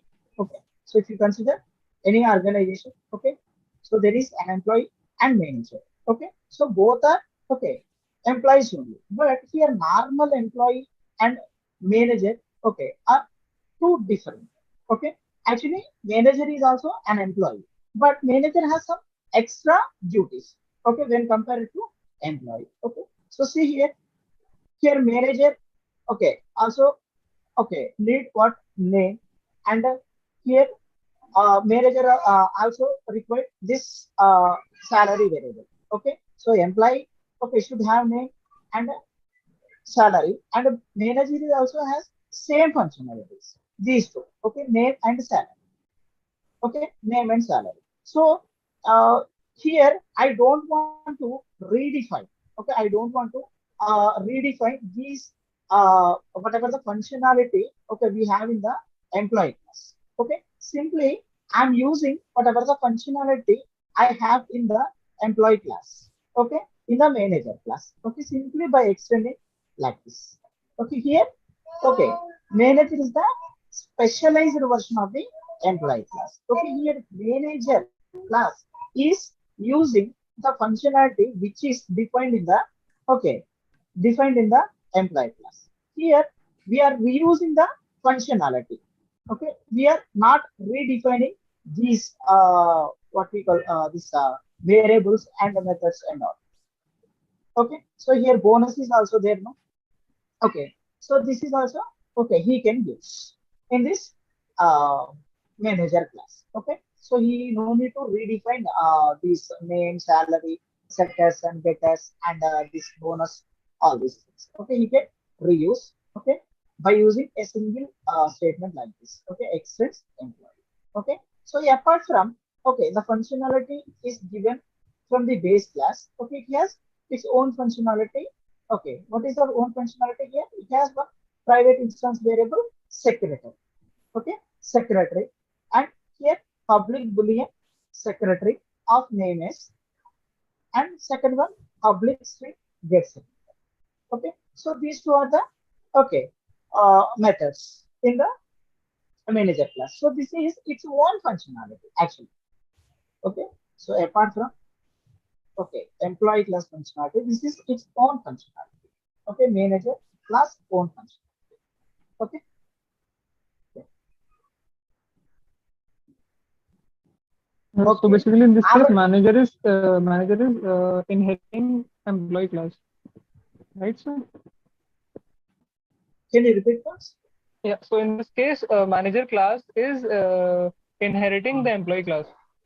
Yeah, yeah. Manager is inheriting employee class. Here, manager is a specialized version of the employee. Employee. Okay. Okay. So here, employee whatever the functionality okay defined in the employee class. Now, manager class is going to use that functionality, and apart from that functionality, it is adding some extra functionality like this. Okay. Anand, sorry to interrupt. Shall we make it brief? Like, can we have a quick recap instead of going in so detail about these concepts? Because then we have week 4 also to discuss and also the doubts. So some of our students are already, feeling that this could be a marathon session. So anyway, they have to study for tomorrow's exam also, right? So shall we just make it brief? Okay. Yeah. Okay. Okay. See here. So next one is a dynamic method dispatch and polymorphism. Okay. See here. Actually, so already I said in previous slide. So for suppose whatever the functionality given by the parent class, if it is okay, not okay. Here subclass don't want to use this functionality, then subclass is able to override that particular functionality. Already I said no. So actually, so employee bonus is different and manager class bonus is different. Okay, so both are not having same bonus. Okay, so manager has some extra bonus than the employee. So now here, this manager class is going to override this functionality. Okay, so public double bonus again. Okay, it is going to redefine this function in the manager class. Okay, so now my question. Okay, now my question. See here. See here. Manager class is going to redefine. Means here it is overriding this one. Okay, double bonus. Here it is going to return. Okay, so 1.5 into, okay, 50% extra bonus. Okay, super dot bonus of percent. Okay, so super dot bonus of percent means here, okay, so we are going to call bonus method. Okay, bonus method from the super class. Okay, we are going to calculate bonus from the super class. Okay, super is represent what? Super class object. Okay, so it is going to calculate, okay, bonus, okay, in the parent class, and whatever the, okay, bonus it is returning, I'm going to multiply it with 1.5. Means here 50% extra bonus for the manager class. Okay, so this is called method overriding. Okay, here super represent super class object. Okay, yeah. Now here consider the following assignment. Okay, what is the assignment here? Employee is equal to new manager. Here we are, okay, so creating an object of manager class, and here we are going to give some whatever the parameters required, we are going to pass here. Yeah, now here parent class, okay, reference variable is capable of holding subclass object like this. Okay, subclass object like this. Now I want to call, okay, I want to call bonus method.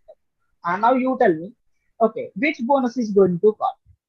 Okay, here I created an object employee is equal to new manager. Okay, now you are going to call e dot bonus. Now you tell me which bonus is going to call from subclass or superclass. Here both are having bonus. Okay, both are having bonus. Yeah. Anybody? Okay. See The here. bonus of the manager will be called it. Yeah, manager will be called. But at compile time, whenever you call e dot bonus, then compiler will treat it as a bonus from, okay, bonus from the super class, because here, okay, this reference variable is of type employee. Okay, now your compiler will check whether this bonus is present in the super class or not. Okay, it will check. Okay, but at runtime, okay, at runtime, this e, okay, this e, okay, reference variable is initialized by the subclass reference. Okay, subclass reference. Now this object is of type subclass, not superclass. Okay, at runtime, this bonus is going to call from the subclass. Okay, subclass. This is called dynamic method dispatch. Okay, so according to dynamic method dispatch, okay, it ensures that which method is going to call, okay, based on the runtime creation of the object. Okay, so if same method is existing in both parent class and subclass, okay, parent class and subclass. Okay, so if you call it, okay, like this, then, okay, so it is going to call the method based on the runtime creation of the object. So here employee is equal to new manager of, okay, actually whenever you call e dot bonus, okay, statically at compile time, e dot bonus means it is from super class. Actually it is from super class means employee class. Okay, at runtime, actually it is from subclass, child class means here manager class, because this reference variable e is initialized with the manager class at runtime. Okay, yeah, so this is dynamic method dispatch. Is it clear? Is it clear? Yes, sir. Yeah, okay. Next, coming to the polymorphism. Okay. So what is polymorphism? Polymorphism is nothing but ability to take more than one. Okay. Here we have two types of polymorphism. So compile time polymorphism and a runtime polymorphism. Okay. So compile time polymorphism is achieved by method overloading process, and the dynamic polymorphism is achieved by method overriding. Okay, method overriding. Okay, see here, for example, uh, here I'm going to take note that, yeah, see here. So public, okay, void show, okay, public void show. So here, next one, public void show of, okay, show of int a, okay, see here. Int a. Okay, so this is called method overloading. Okay, same method exists multiple times in same class. Okay, with a different signatures. Okay, for suppose these two are, okay, class A. Okay, these two are reside in class A. These two are belongs to class A only. Okay, here public void show and public void show, but here the number of parameters are different.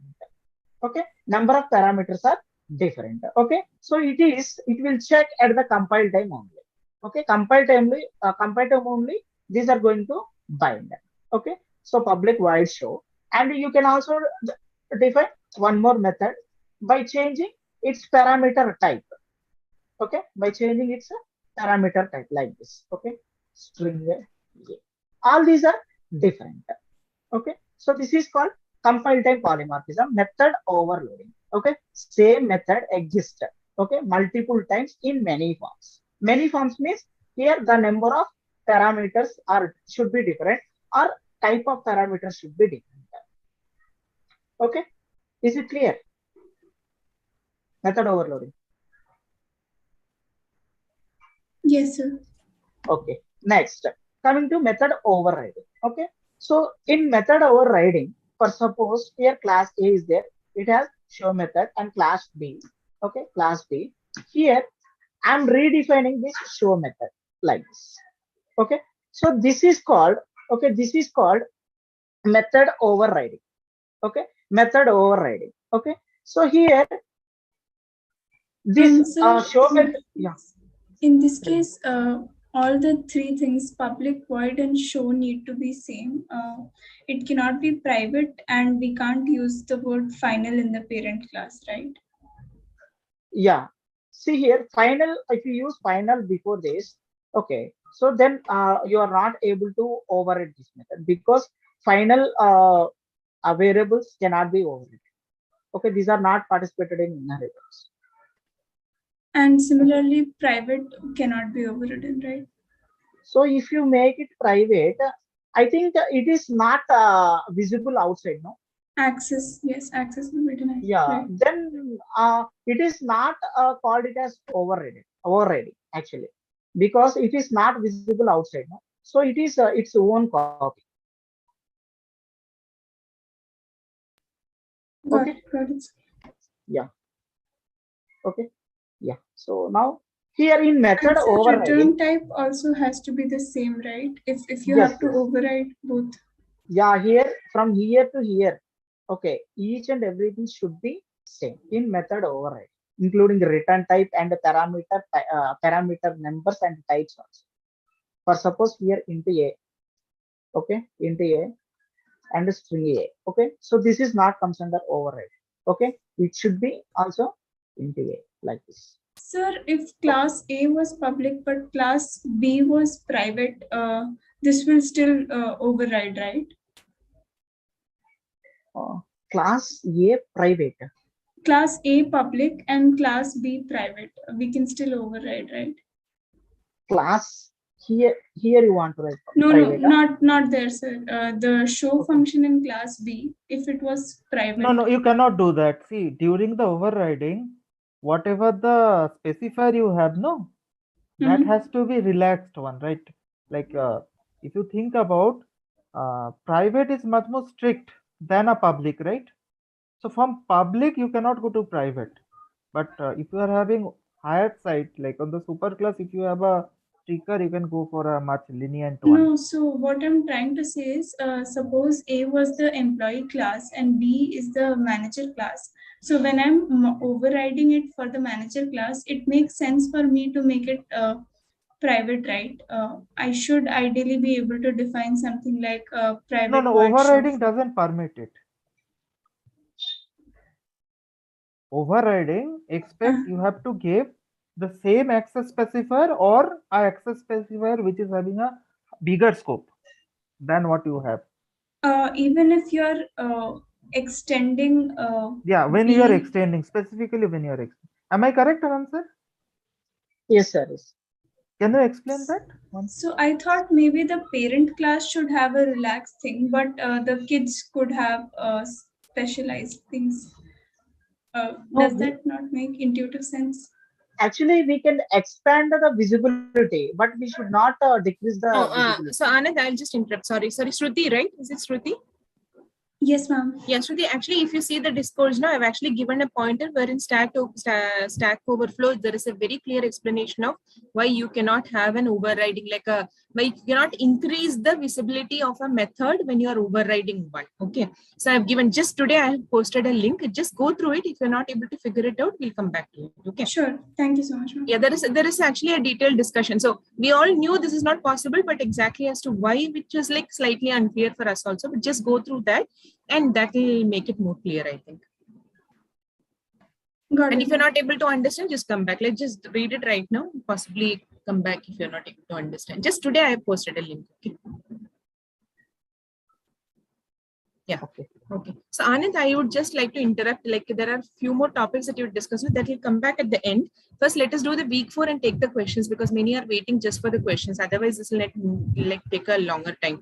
So can you just stop sharing for a while and maybe Arup can take over for week 4 and then we'll come back to these because these are important topics, but this will take long time to explain everything. So those who are not able to understand can stay back and finish off these difficult topics, ask as many questions as you want. But there are other people who just want to clarify a few questions, right? I think there's no point of making them to wait. So yeah, Anand, we can suspend for a while and probably Arup can continue with week 4. Arup, that's okay, right? Yeah. I'll make it super brief. If you want some clarification, I'll go for it. Yeah. Is it visible? Yes. Okay. Yes. So we start with abstract classes. So why we take abstract classes? So whenever a number of classes which do the similar kind of thing or somehow they are related, we have to put a common heading, right? So that's the places where the abstract classes are very ideal. Like you are having rectangle, cube, then a triangle, some different kind of shapes. So how to relate them or put it under a single class? We can define an abstract class on the top, maybe a shape, because these are all shape. So inside the same shape class, what you do, you define the capabilities of all these subclasses. So what could be the capability? We can define a surface area for all kinds of shapes, right? So now, whenever we are on the shape, which is an abstract class, we do not define how to define the shape because we do not know how actually we can define the surface area. But whenever we know specifically which shape it is, we can define it. So that's how. What are the points to be remembered? Whenever we have a class hierarchy, we need to group it together. We'll have to use an abstract class. That's a good idea. Okay, all the classes which I'll have at the top, I'll put an abstract class, which will relate all of them. Abstract class must have can have abstract method as well as it can have normal methods also. So whenever I talk about an abstract method do not have a definition, right? Abstract method do not have a definition. So we just say this is my capability, what I can do, but I do not say how I can do it. And whenever I say normal method, I basically say what is my method and how I can do that method. So what is my capability and how to implement it. So whenever we talk about an abstract class, I know what I have to do, but for some cases, I know what I have to do and how I have to do it, right? So I know all my capabilities, but sometime I'll be able to say how I'm going to implement it.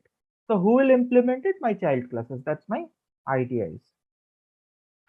Okay, so abstract class basically somehow force your subclass to implement it.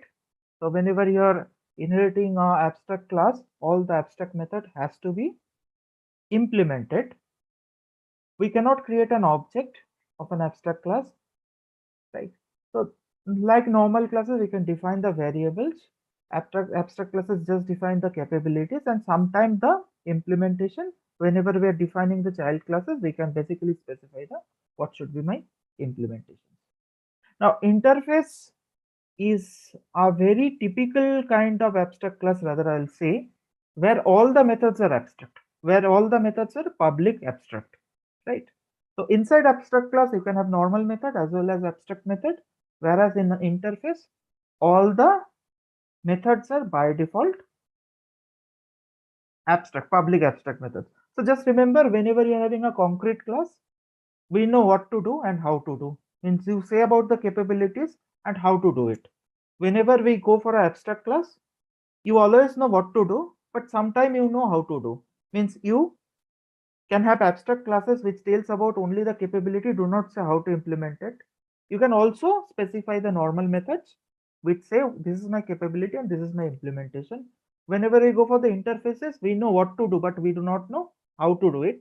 So we tells about the capability, but do not say how to implement them. I think that's okay, right? About abstract class and interface. We'll go for more specific way into the interfaces.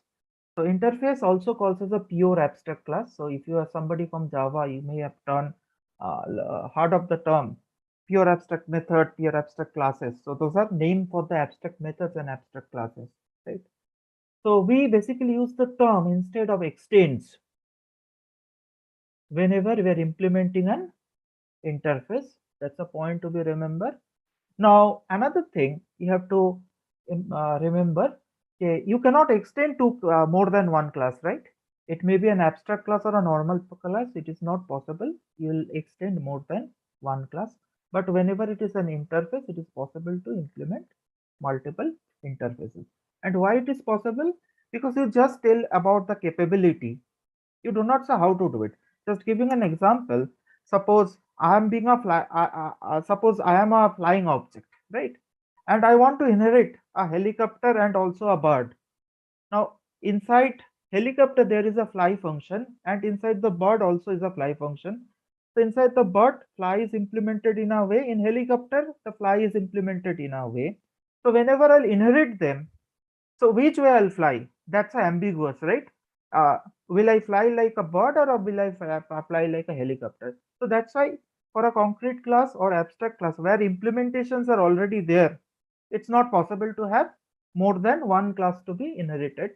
But whenever it is an interface, it only tells about the capability. So inside the helicopter interface, I'll have it can fly, whereas in the bird also, I'll have a fly which says about the capability I can fly.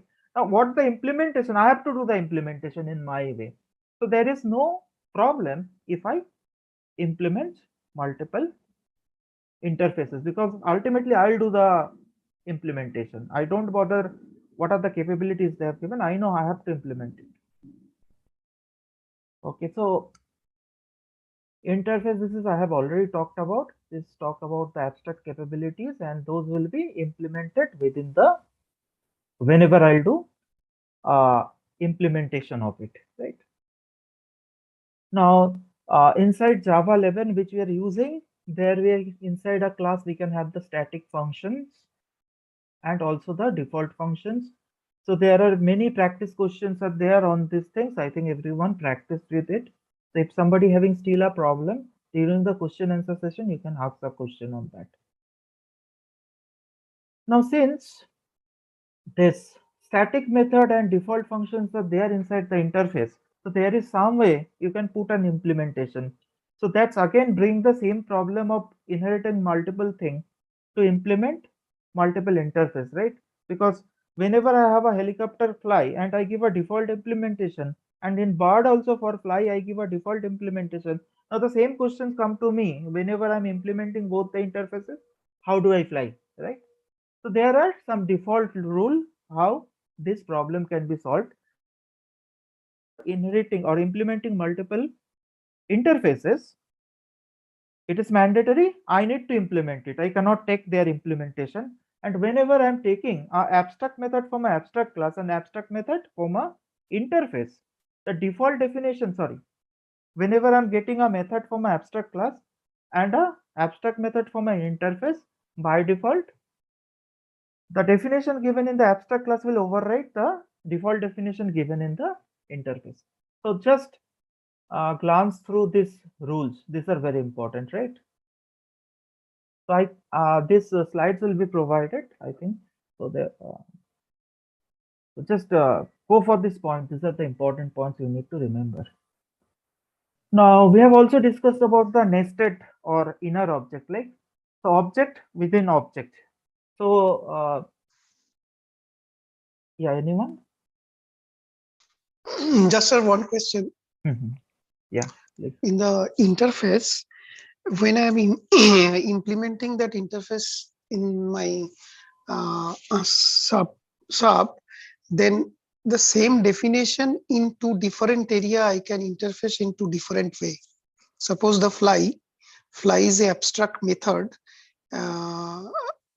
means declare under interface. Now butterfly definition and helicopter fly definition may be two different thing in two different sub, right? In case of interface. When their interface, I'm not supposed to give a definition until unless it's a default definition, right? So that's why I don't have a problem, right? I'm not inheriting any definition. I'm doing it my own. But whenever it's a default, there is a problem. I do not know which default implementation I need to bring, right? So in that case, it enforces I have to create a definition. I cannot take the default definitions. So that solves my problem, right? I'm not taking which is given in the default. I have to create my own. Okay. Nested class or nested method or nested objects or nested class, a class within a class or an object within an object. So just remember, like whenever you go for an inheritance, you have heard of something called a easy, right? So we used to inherit a manager from an employee, and we used to say that manager is a employee, right? Manager is a employee. Now, basically, nesting is basically explore another condition which calls a has a, right? So we can say a linked list has nodes, right? So this is the ideal situation where we can have this kind of nesting of the objects, right? We can say car has an engine, right? So car has a engine, right? So that means inside the car class, we can define an engine class as a inner class. So Java allowed to have a nesting of the classes. Within the class, we can have a class, and the inner class can be a public class or it is a private class, right? So preferably, professor has shown the private inner class because that's having a significance. As soon as you make the inner class as a private, it's lose the visibility outside of the class, means this entire class can be accessed by this class only. Means if this engine is a private class of car, that means this engine object can be accessed by only me, not anyone else, right? But if you make this as a public class, other than me, like linked list, any other class also create an instance of this and can use it. But making it private makes my outer class has to create an object. Rest, no one can create the object of it. That's give a level of security to my inner class, right? Okay, so very importantly, we have discussed this controlled access in very details in the last week. I can remember. So I'll just go through once. So for controlled access, what we have done, suppose we are having a railway booking kind of thing. This is from the slides only. I think same thing we have discussed. And the private class is query object. So suppose I want to query something about the railway booking, right? So for railway booking queries, I need to have an object of this class. I need to have an object of this class in order to do the queries, because these functions regarding queries are there inside the inner class, which is a private class. I don't have an access to it. So I'm outside. So I'm a class which is outside of this. So I don't have any way to access this private class. Now what I have to do, that's why I have to create an object of this class, this railway booking class. And I have to request this object R to get me an object of query, object class, right? So that's how I do. In this case, there is a validation. I have to do a login. If I do a proper login, it returns me an object of this query object class. If I just do this, what it will do, it will return me an object. The object name is QOBJ. Now question is it a valid object? Yes, is it a valid object? But where is the problem?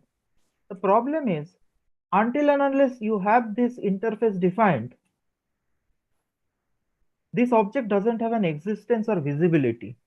Because if you don't do this implementation, this class is not visible to your JVM. So JVM won't be able to identify what is the capability of this class, right? Because JVM know which type it is. The type is query object, but it is hidden, right? Hidden inside the outer class. So JVM somehow cannot determine what is the capability. So it cannot use the particular object. So it becomes an unused object. So your JVM will flag this because JVM cannot identify which type it is. So that's why what is the practice is you have to have the interface. Interface will expose the capability of this particular class to the outsider.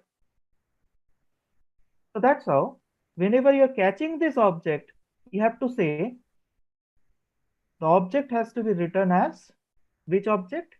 UIF object. Now I know definitely this, what is the capability of O? The capability of O is to have this get status function. So that's how I can call this method, right? So if until and unless I have this interface, I cannot show JVM or any other classes what is the capability of the object of this class, because JVM or anybody else do not know this class at all. This class is entirely hidden inside the railway booking. So that's the idea is, right? This is called a controlled access to the class. Please raise the question if you have a problem. Otherwise, I'm going forward. Sir, I didn't get it. I didn't get how you were able to assign it to a variable called QIF. Okay. Just I'll ask you a few questions. Quickly answer that. For the time being, assume that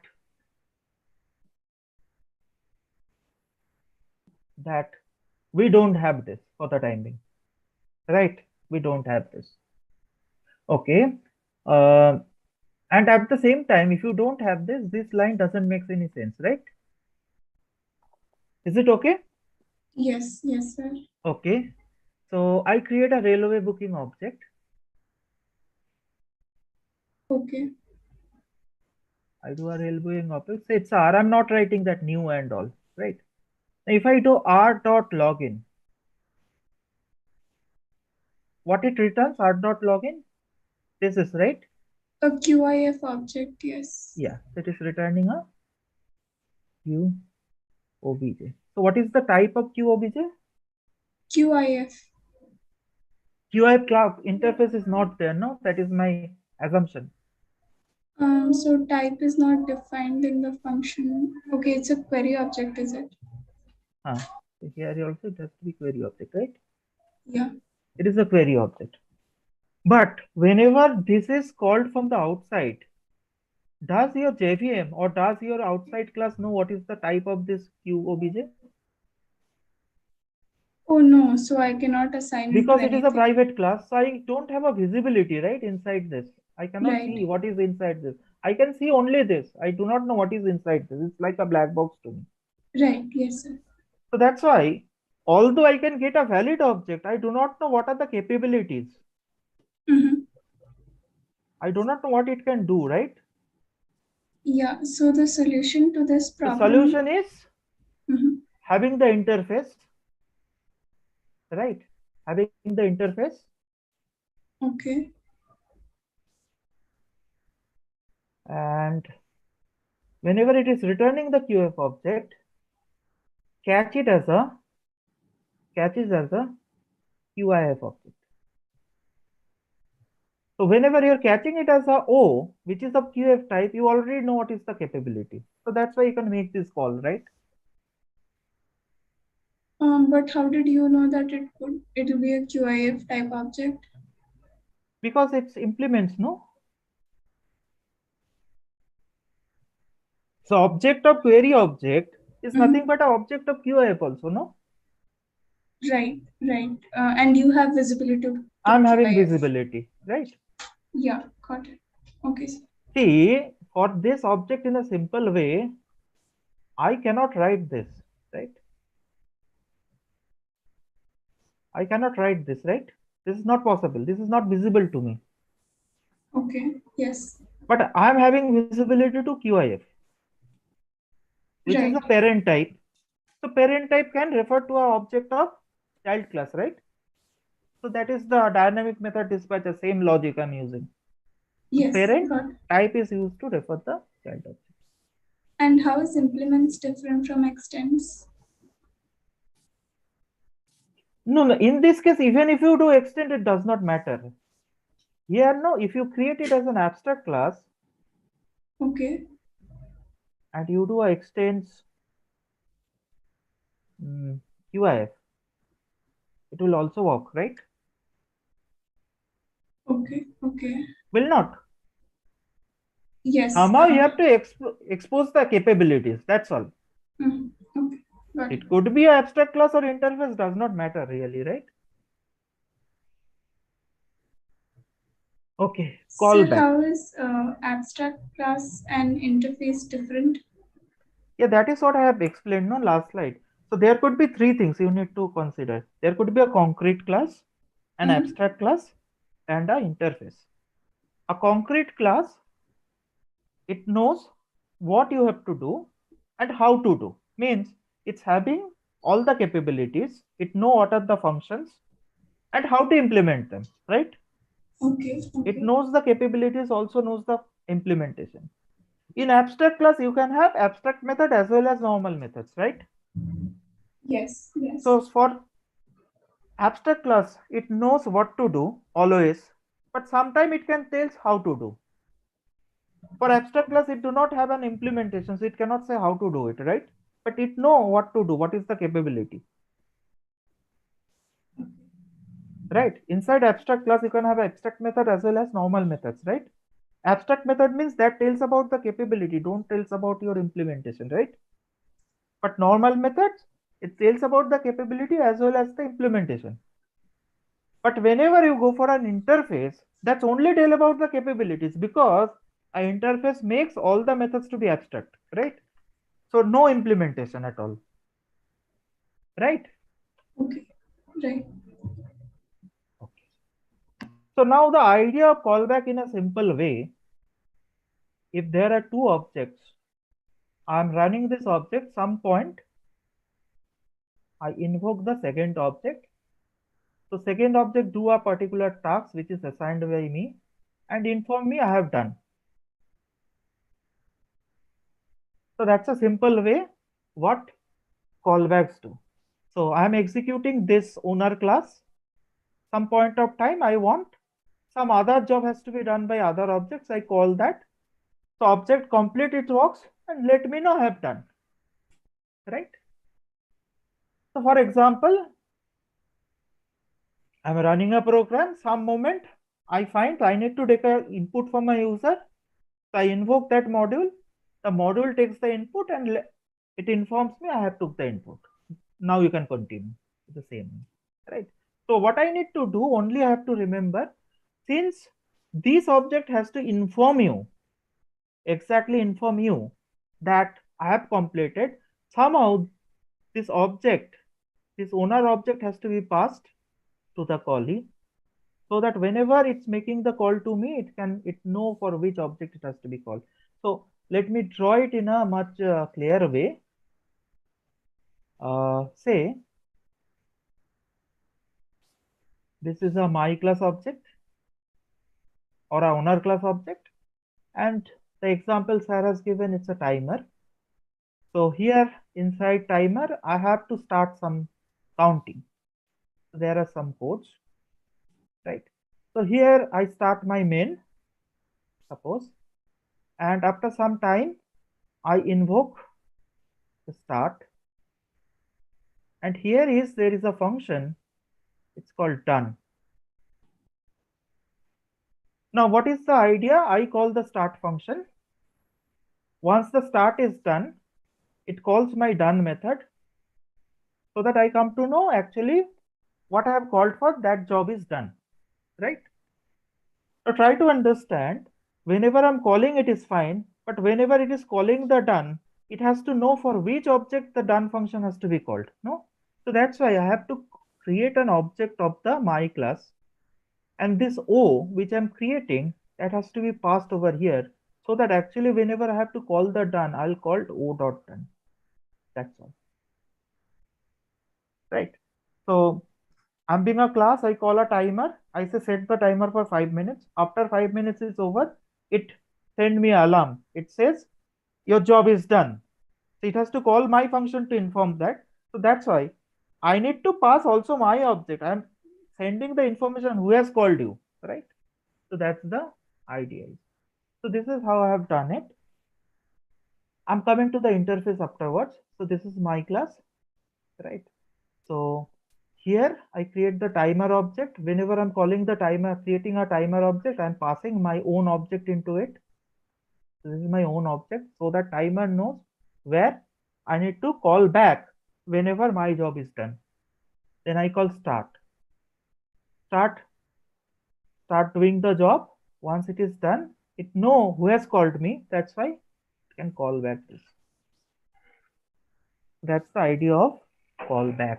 So if you have done the mock, the question number 15 is a classical example of callback, but there is a fault in the callback. If you look at the code clearly, that this owner is missing, right? So if you just follow that code properly, you'll find the code will become an infinite kind of calling.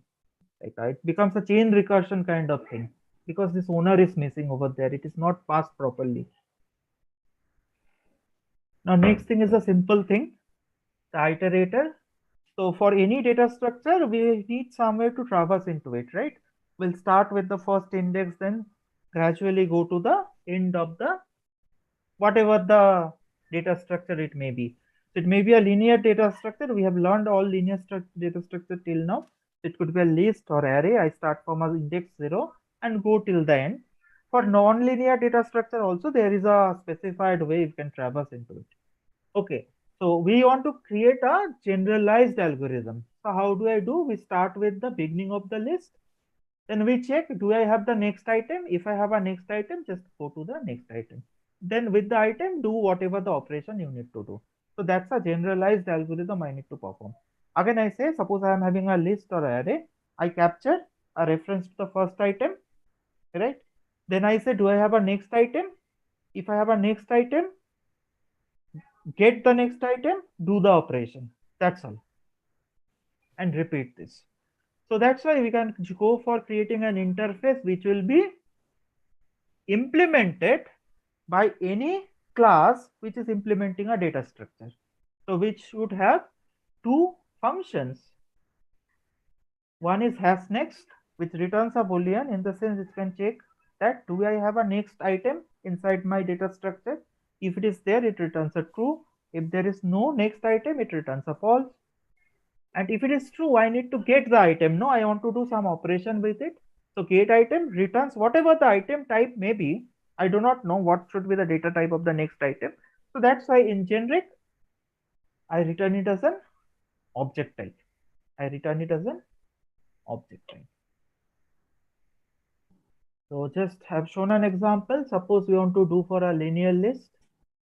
So a linear list, the implementation could be with a note like a linked list way, or it could be in an array way.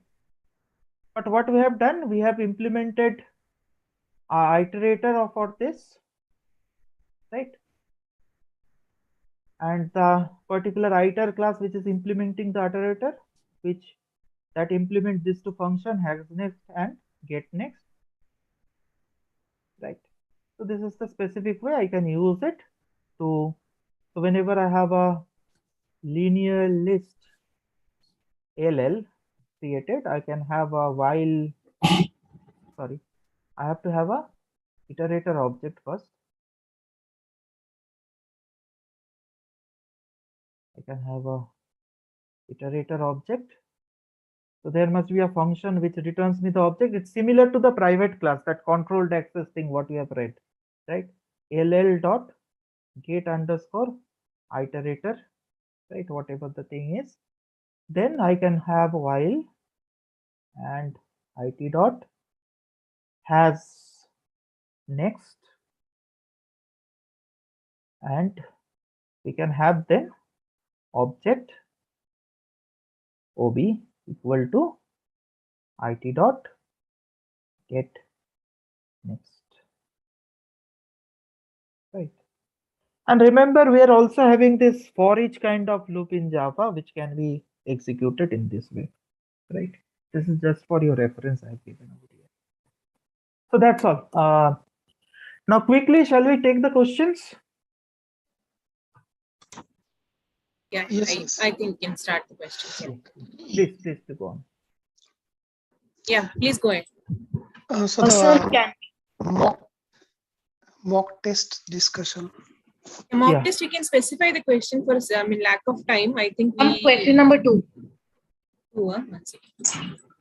Shall I share or you're sharing? Can you share, Arun? I mean, yeah, you have it share. open already? Yeah, it's open with me. Yeah.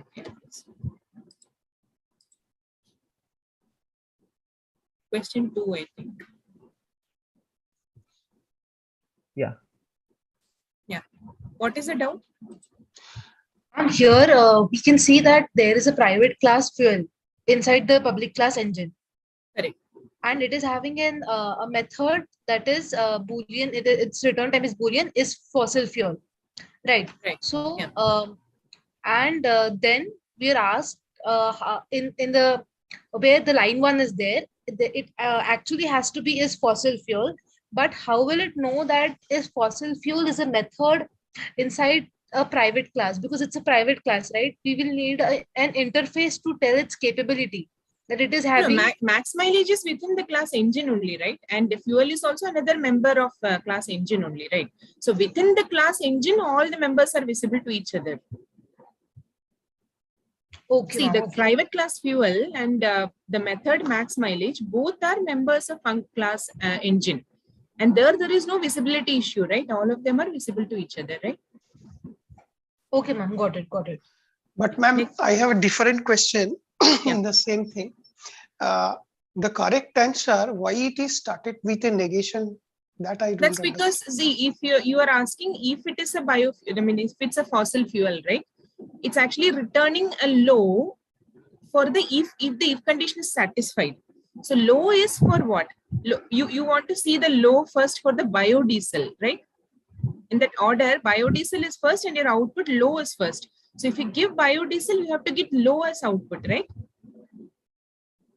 Oh, okay. So because if it is from there it fuel, is it's actually toggling correctly. It's kind of toggling.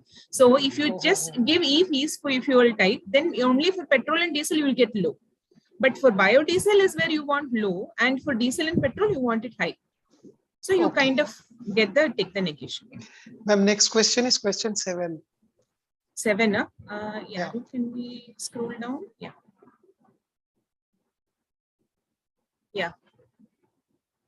Okay. Yeah. What is the doubt?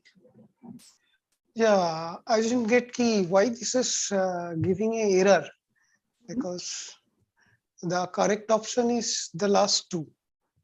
Why don't it print that Arth class and 365?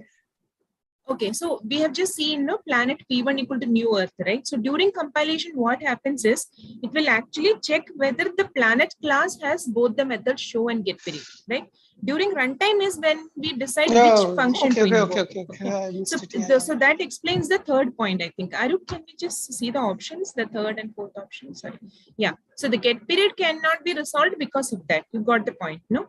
Yeah. They can do it. And the next one, is it clear? Code generates compilation because show is not correct. Implementation. Why is implementation of show not correct? Do you know why? Can you scroll? No, ma'am. That is my doubt actually. Yeah. So see, when you say in public in the planet there is a method show, right? So by default, what is the access modifier of access specifier of show method?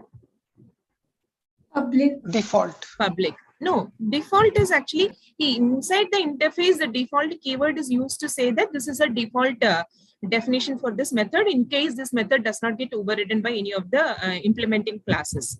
That is the purpose of this default method. Okay, sorry, this default keyword. But by default, we know that inside planet, the interface, inside any interface, the methods are public by default. Public, static, and final, right? No, sorry, not final. Sorry. Is it final? No. Public abstract. Sorry, abstract. Sorry. Yeah. Variables are final. Default. It's called. It will not be public, ma'am. It will be package. It will be default. Do you have an access specifier called as a default? No, no. We just if we calling don't it write default, anything, but it is default or access package, right? If we write explicitly default here, it is means default implementation. But access specifier is public. Is there any doubt? Default, it will be public. No, no. Default keyword you say it is a default implementation, right? This is a default implementation. Thank you. But so then what happens? Yeah, correct. Access specifier for interface methods is public. Now, when you come inside the Earth class, it shows void show. So what is the access specifier there? Here it is default. It's a package access, right? Yeah. So you're actually reducing the visibility of that method, no? From public to something different, right? So that's why it is the implementation is wrong. Sorry, the overriding of show or whatever is the fourth option, that is why it is correct. That option is correct. Then, ma'am, this, okay, just go ahead. No, see, how does, so you have to make it public void, only then that implementation is correct? That's correct, yeah. So ma'am, then, okay. Sorry. So when you are telling, when we are putting an interface inside that, if you suppose there is no default, only we return void show, then it is going to be public default, or it will be a default package. What it is going to be? Nothing is written, void show only in the interface. Sorry, the access specifier of a method inside an interface, is it? Yeah, inside the interface and inside the class, how it is getting default. Okay, void show. Always public. No, I'm missing something in the question. In suppose public interface planet, if I am not putting any default, I am putting only void show. So it is going to write public default. No, if nothing is mentioned, I think by default it is default package. No, you are mistaking again. For interface, it is always public. For any other classes, it is default, means package type, right? Interface. Remember that there is public, there is protected, there is private, and there is nothing, right? So public means public, protected means protected, private means private, and this is means package. If you don't write anything, there is no keyword called default as a access specifier. There is no keyword. So default is an access specifier to mention this is a default implementation. Means this is an abstract class, but still I am giving an implementation. This is yes, sir. Agreed. Default is not a keyword for access modifier. It is for the implementation. Agreed. But if you do not specify, it doesn't become public. It becomes package private. No, in interface classes. it is public. In interface it is Only public. for right. That's what ma'am told me just now. That's what I realized right now. I didn't know that. Right. Yeah, abstract and public is by default the access modifiers for interface methods inside interfaces. Okay. So you can just try compiling this code and put it, and it will not compile. Now, if you put public void show, it will compile inside the class. Yeah, but ma'am, this is quite I don't think we actually had a good description about access modifiers. So this question is a pretty hard question, right, for a quiz. Okay. No, see, every question cannot be an easy question, right? So certain things will test people who are actually going the next step to read and understand about things. No? That is there will always be such a different distinguishing questions in every exam, right? Can you explain the question 8? Because question 8 I didn't understand. If you can go through. So this is clear, then we can go to the question 8. Okay. So public class account, what was this for? Savings account. Please go through this question line by line, because means how the control flow shift and this question. Control flow always starts from the main method, right? Yes. So now you have a savings account 1 equal to new savings account, and then you have a string and then a value. So let us see the constructor, the two parameter constructor, one with the string and the double val, right? That is the constructor that it will be invoking, no? Savings account, string, pan, double val. Got it, no? That is correct, right? 1 minute. Yes. Okay, so from there, what it so then what it will do is it will actually look for a similar constructor in the base class. Aru, can you just show me the options? Sorry, balance could not be resolved because the definition of the appropriate constructor is missing. Yeah, the appropriate constructor is missing because, see, when you have a superclass and a base class, right? So if you simply have a class and you know that there is a default constructor, right? Without any parameter, correct? Even if you don't declare any default any constructor, by default, the Java will give you a default constructor.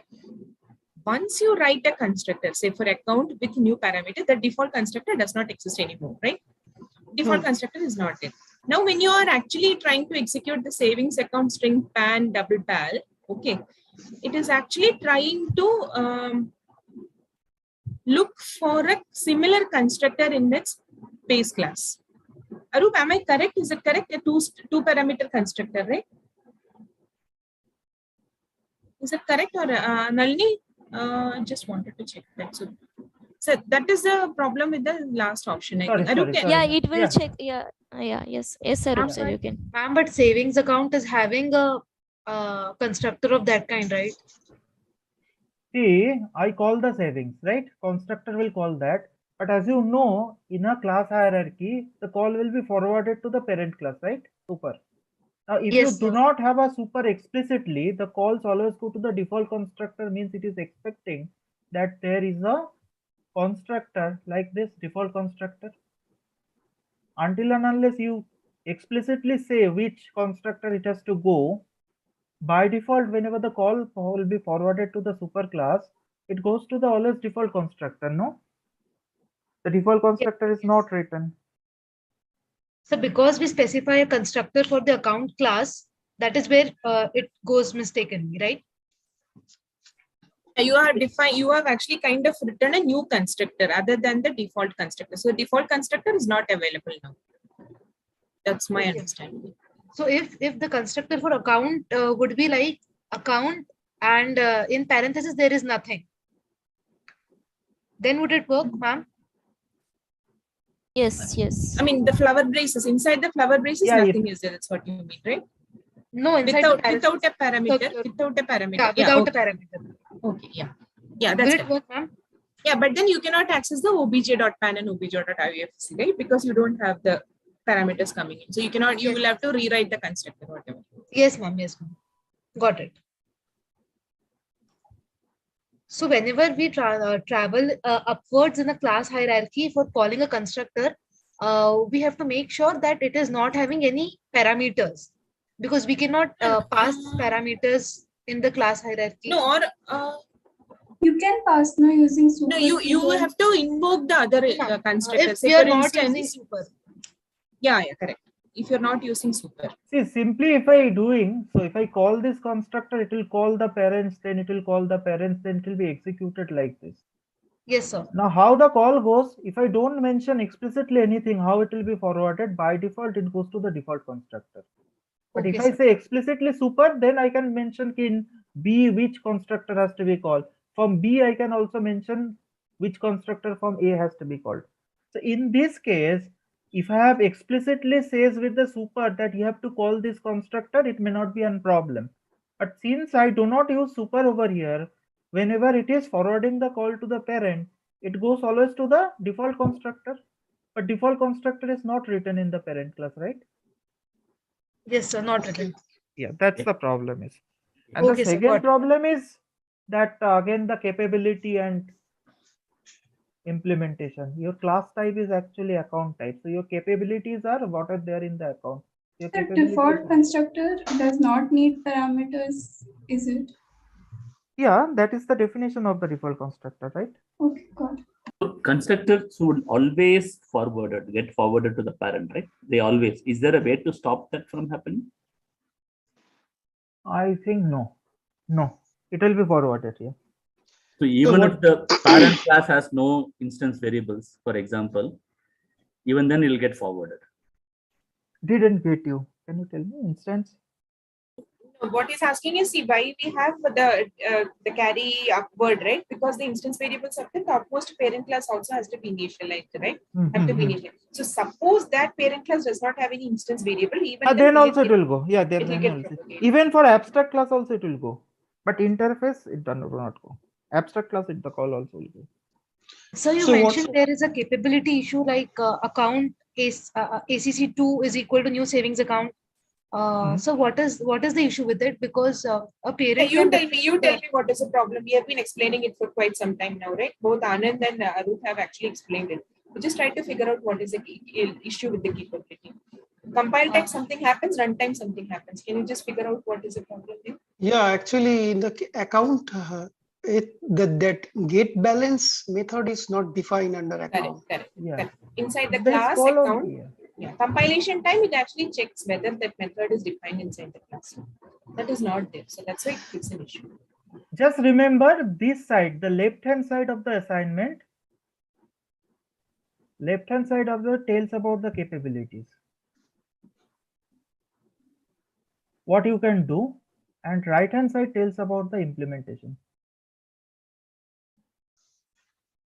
So that's how. First is check for the capabilities. Get balance is not a capability of account, so it don't happen. Now get pan, is it a capability of the account?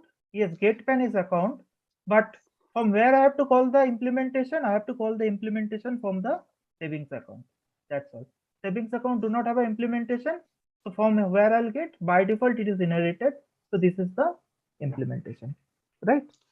And suppose sir, interface, there is an interface and some abstract method is written there.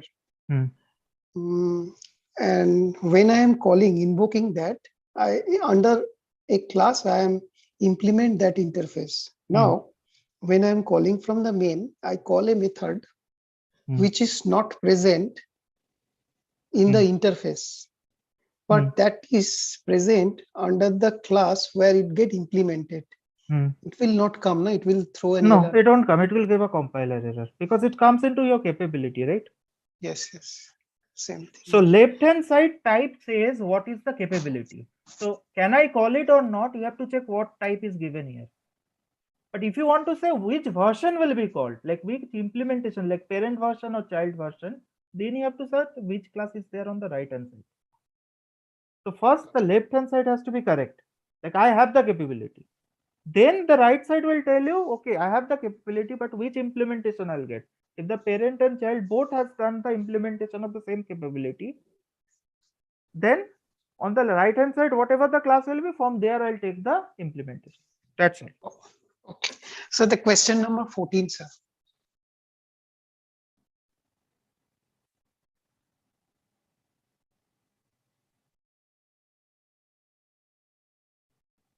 Yes, this is a bit difficult question. Yeah, Nalini, do you want to explain? Like, I think Nalini has looked at the question.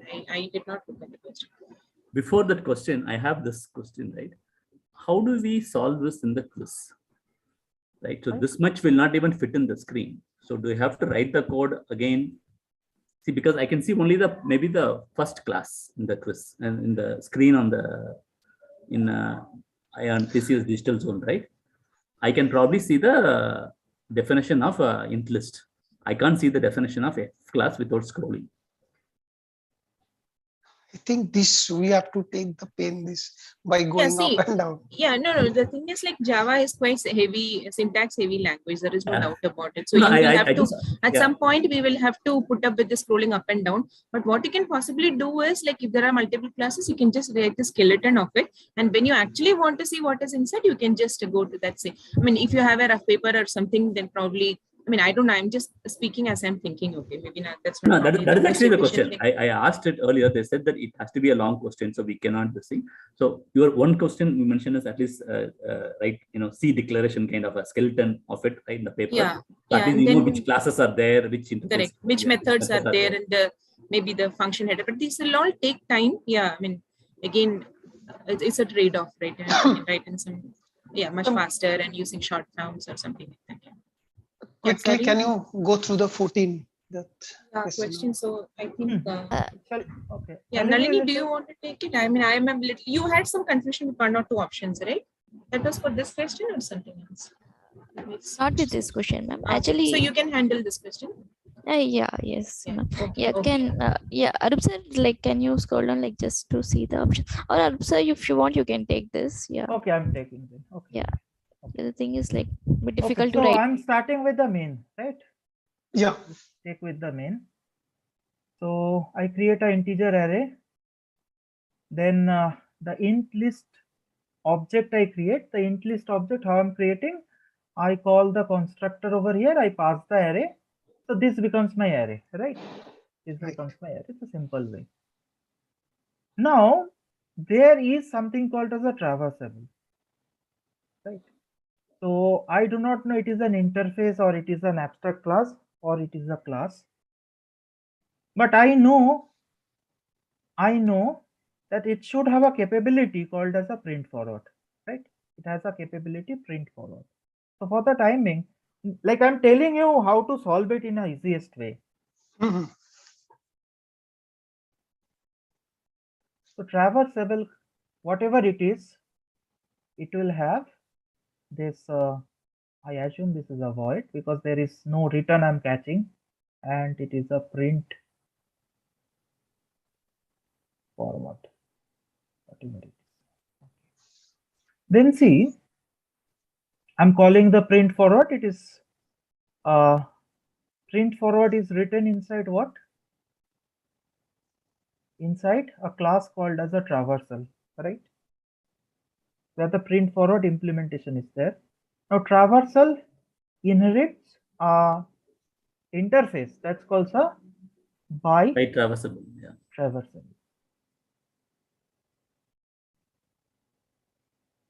Okay. And I'm having a class called as a traversal. Right. I'm not writing. So it's clearly it implements. Right. Now, this print forward method either has to be there in this class, in this particular interface, right? This print backward and print forward, this both has to be there inside this. Yeah. Or they can both be inside this, and I can have this is also inheriting this. Yeah. Right. Okay. Next, see, by traversable. So by traversable, it's clearly saying having the capability print backward, right? So I'm very clear that this is having a void print backward. Right. Now it is very clear if print forward is there inside the traversable and ping backward inside the by traversable, traversable will get both the implementation, right? Yes. Now here, this is clearly written as an, so since it is the implement, I can, this must be an interface. Now interface, can it inherit a class or abstract class? No. It also has to be an interface only, right? So from here, I know what is the capability of traversable, print forward. What is the capability of by traversable, print backward. Now inside traversable, I'm implementing both the thing and I am inheriting or implementing by traversable. But from where I'll implement this print forward, I need this multiple inheritance kind of thing, like to implement by traversable and traversable both, but that is not done over here. Only way I am getting the print forward inside the traversable, that my by traversable also inheriting the traversable. That is both the abstract methods are coming inside this and getting implemented.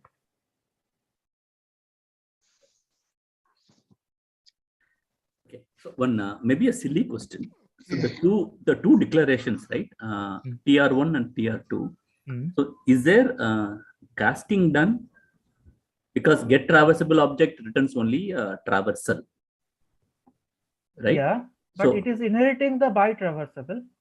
The by traversable object can implicitly point to a child object, right? A reference can point to its own object or its child object, right? okay. So what it is returning, a traversal address, that is a child, that is a subtype of traversable as well as by traversable, both, no, as per our solution. What I'm saying is, but TR1 and TR2 mean the return from get traversable object. Yeah, get traversable object returning what? No, is it cast? No, cast is not required, no. It is implicit casting. Child to parent is an implicit cast, right? Okay, so that is why I'm getting okay. Okay, I have to fine. The previous examples had there is an explicit cast. Now I'm just trying to see whether no. I have clearly told which class I cannot remember. So if I have a A and if you do new B, no casting is required. It is always right. But if you want B equal to new A, then you have to do explicit casting, and it may not be correct also because you need to fulfill a dynamic method dispatcher. But whenever you are writing this, means parent is pointing to a child class object, it is always allowed as implicit. I know you mentioned it. It's quite confusing. Thank you. No, it's actually like very conceptual. This question is very conceptual. So it's obviously, but if you try to solve this kind of question, no, in future you'll never have a problem. So initially, if you struggle a bit, that clear up your all problem in the future. That's the thing. So can you take the 10th question, please? So this is done, right? No, not done, sir. The last. Last one. Then again, some void method is we have to write now. Public abstract void add what it is showing. I'm not getting public abstract void. In answer, it is showing 3 options. Yeah. That is just Acha. Okay, these two, right? These two I told. I didn't told about the list. Yes, right? yes. Yeah. Okay. Sorry. I forgot that. I didn't see that. So whenever you are having an extent list, the extent say list can be a normal class or an abstract class. Right? It cannot be an interface. That's all. Yes. So you have to just check the option. So here you have written an interface. That's a wrong. It can be correct, but you need to check these two also correct or not. That way. Yeah. Okay. And so the last one is 15. But before that, you take the 10. In this question, as you are telling, interface is calling an interface. So interface has to implement this traversal, right? Interface implementing an interface, yeah. Yes, but an answer it is written as extend. If you go to your answer, the traversal is going and extending it. I think answer should be the last one. No, No, an interface. interface can only extend another interface. A class implements an interface extends another interface. Oh, okay. Because we are not providing the implementation, no, whenever you are extending. Okay. Because it is going into another interface. Interface can extend multiple interface. Yeah. Sir? Yeah, please. Sorry, just one doubt in the last previous question which you were telling. Which one? The traversable question. Yeah. So the correct option is like the second part of the correct option is saying as extends the traversable, right? Huh? So like traversable is an interface, right? So shouldn't it be an implementation? No, that is what just told to you, right? Whenever you are having interface to an abstract method. So Priyanshu, probably what you're missing out is that the second one is also an interface. It's not a class. Public interface by traversable, no? It is not public class by traversable. Okay. It's so an interface which is okay. an interface can only extend another interface. Yeah, a class can implement an interface. That's all it is. Yeah, got it. That interface is probably what you missed. Can we go to the 10 afterwards? Any other question? 15, sir. Okay. So 10 will actually, go, definitely. Yeah, no, the question 10 is actually straightforward. You just have to execute it. Whoever had a doubt, I have no idea why there is a doubt. Not execute in the sense when you're going in the exam, you have to just do a handwriting. That's it. Okay, we will go to that. After this conceptual doubts, we will go to that. Yeah, 15th question. What is the doubt? Who was asking? Samit? Yeah, me. Yeah, Samit. What is the doubt? No, actually, during discussion, sir told na ki, this thing is not properly that. Yeah. See, I'm just telling you. So there is interaction between two classes, producer and consumer, right? So producer class and there is a consumer class. So initially what I'm doing, I'm putting one item inside this array. So this is having one item, that item 0, right? This item 0 is there inside my buffer, which I am specifying into rest2. So this array always will have this item 0, right? Okay. Yes.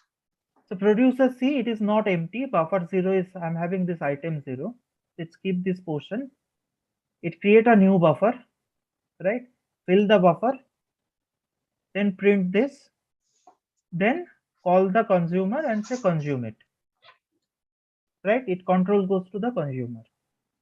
Consumer consume it in the sense it makes all the values inside the buffer null. Then again say producer produce it. So calls goes to where? Does it goes to this producer? Don't know. Because I'm creating again a new object of the producer. So what it will do, it will create a new producer again. This calls go to a new producer.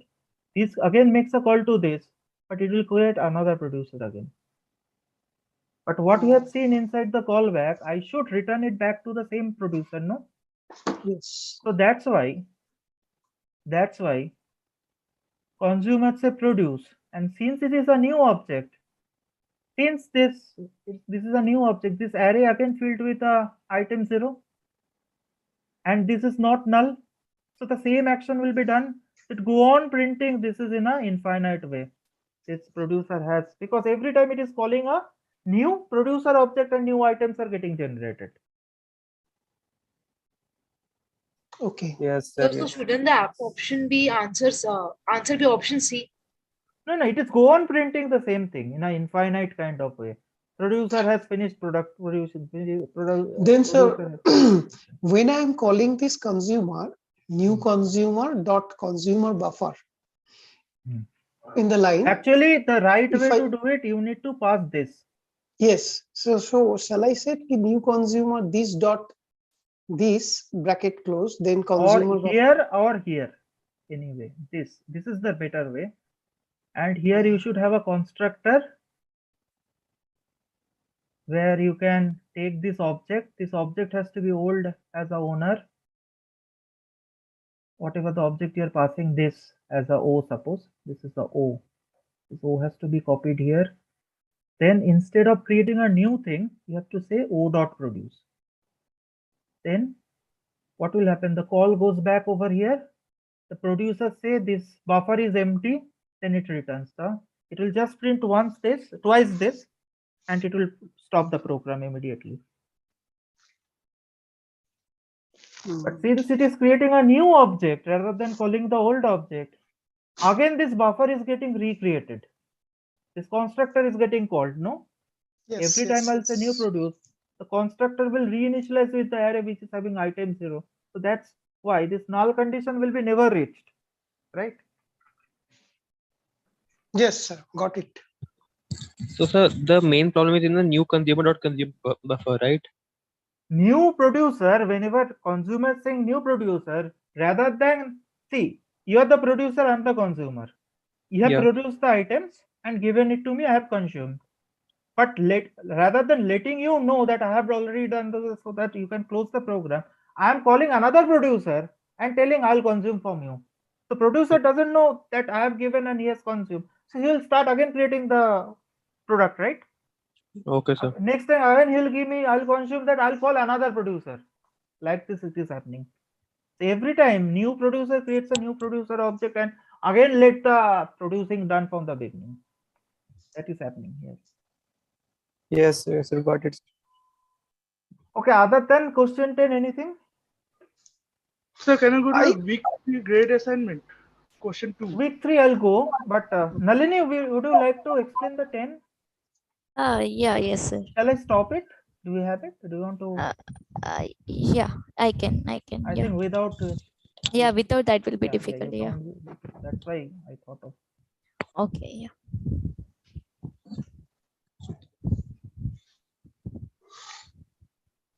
Just what I'm sharing.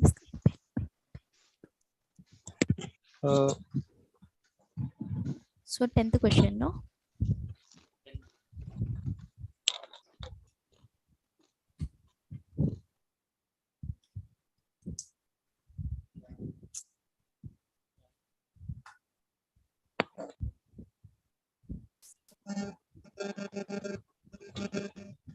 Sorry, I'm audible properly, right? Yes, ma'am. Yes, ma'am. Yeah, the thing is like, oh, I can draw now here. Yes. Okay. Okay. So you can see there are two, like there is for loop inside a for loop. No, there are nested for loops. No, for inside a for. So first for loop will be iterating from I equal to 1 to I less than or equal to 5. So that means it will go from 1 to 5. So there will be like 5 times. Iteration will be 5 times. And then will you please simultaneously draw it? Yeah, the thing is like I'm unable to draw because this is not PDF, no? Yeah. Yeah, Arup sir, can you share that PDF in the chat? I don't have presently that PDF now.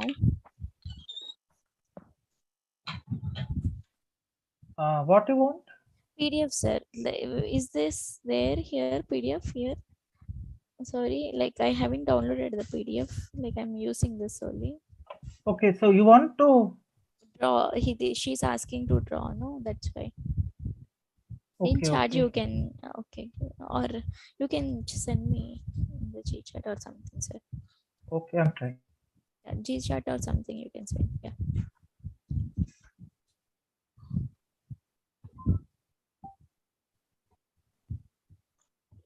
Nalini, can you check your Gmeet chat Okay. box? Okay. Okay. Thank you, sir.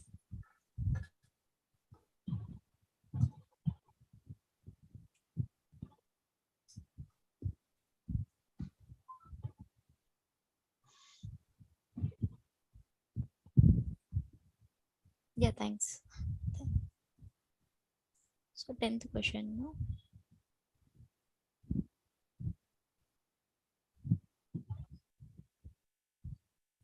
Okay, so this is like you have for loop inside a for loop. So this is like nested for loop.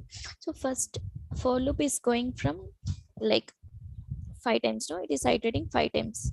So for each for loop, what you are doing for int, okay, let's say I equal to 1 in the first case. For int j equal to 1, j equal to I, that means j is also 1. And you are saying j less than 5. Yes, j less than 5, j plus plus. So you are printing the spaces first. So for the first I, for I equal to 1, spaces will be printed 5 times. So blank 1, that I can't show here how spaces will be printing. So let's assume this as blank spaces.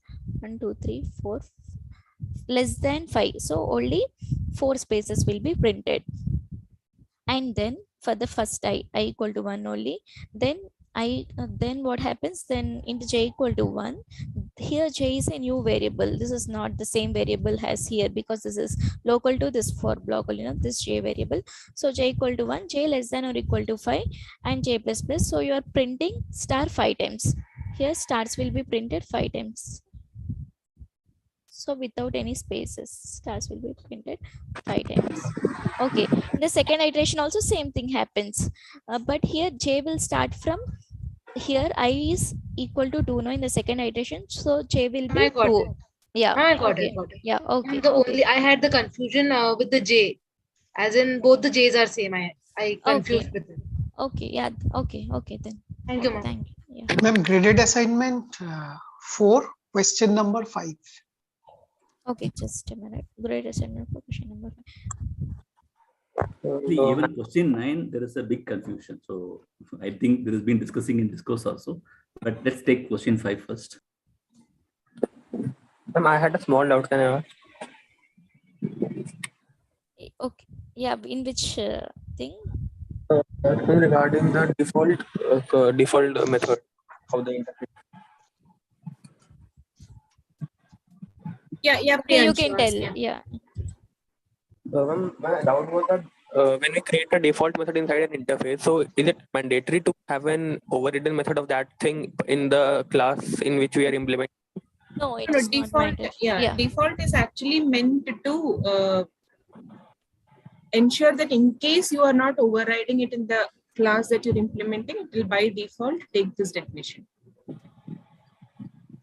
And if we are having two interfaces, then and having the same default method with the two interfaces, then that would run in an error, right? Then you have to override that in the class implementing necessarily. Okay. So it is not mandatory. If it is overridden, then the overridden method would print out, and if it is not overridden, then the default method would be implemented. If it's only a single interface with no ambiguity. Yeah, question 5 of GRPA 4. So that is normal, not programming, no? Not programming, grade assignment.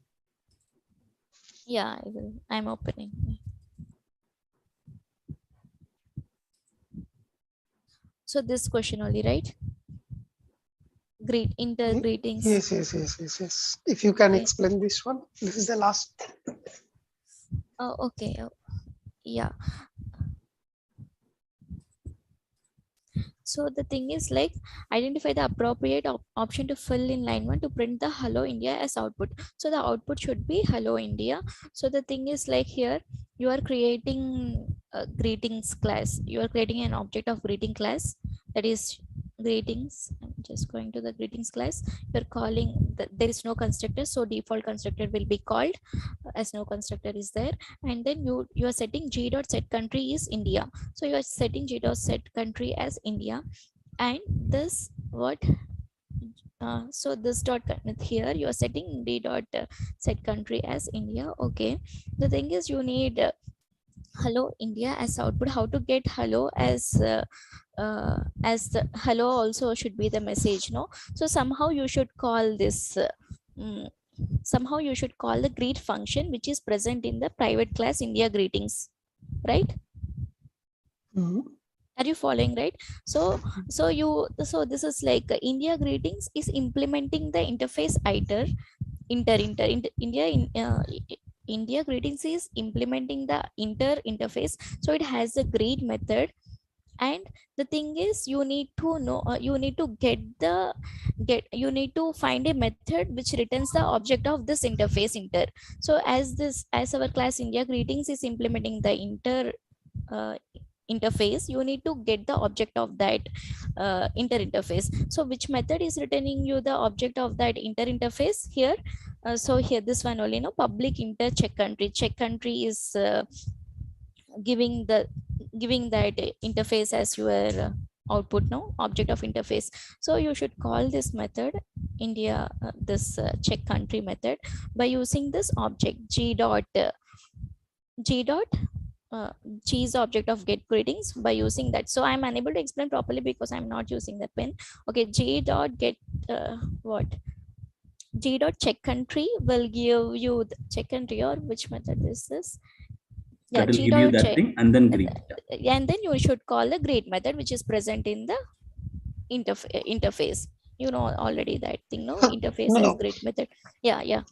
G dot check country means, oh, G dot check country will give me the return class. New India Give you an greeting. object. It will check for the whether it is India. If it is India, then it will give, because you are setting this object, no, initially itself you are setting set country is equal to India. So you will see whether the country is India. Then if the country is India, then it will return the object of India greetings, that is the in private class. And it has the method greet, no, because it is returning the object of interface. It has the greet method. If you call that greet method, it will give the hello India as output.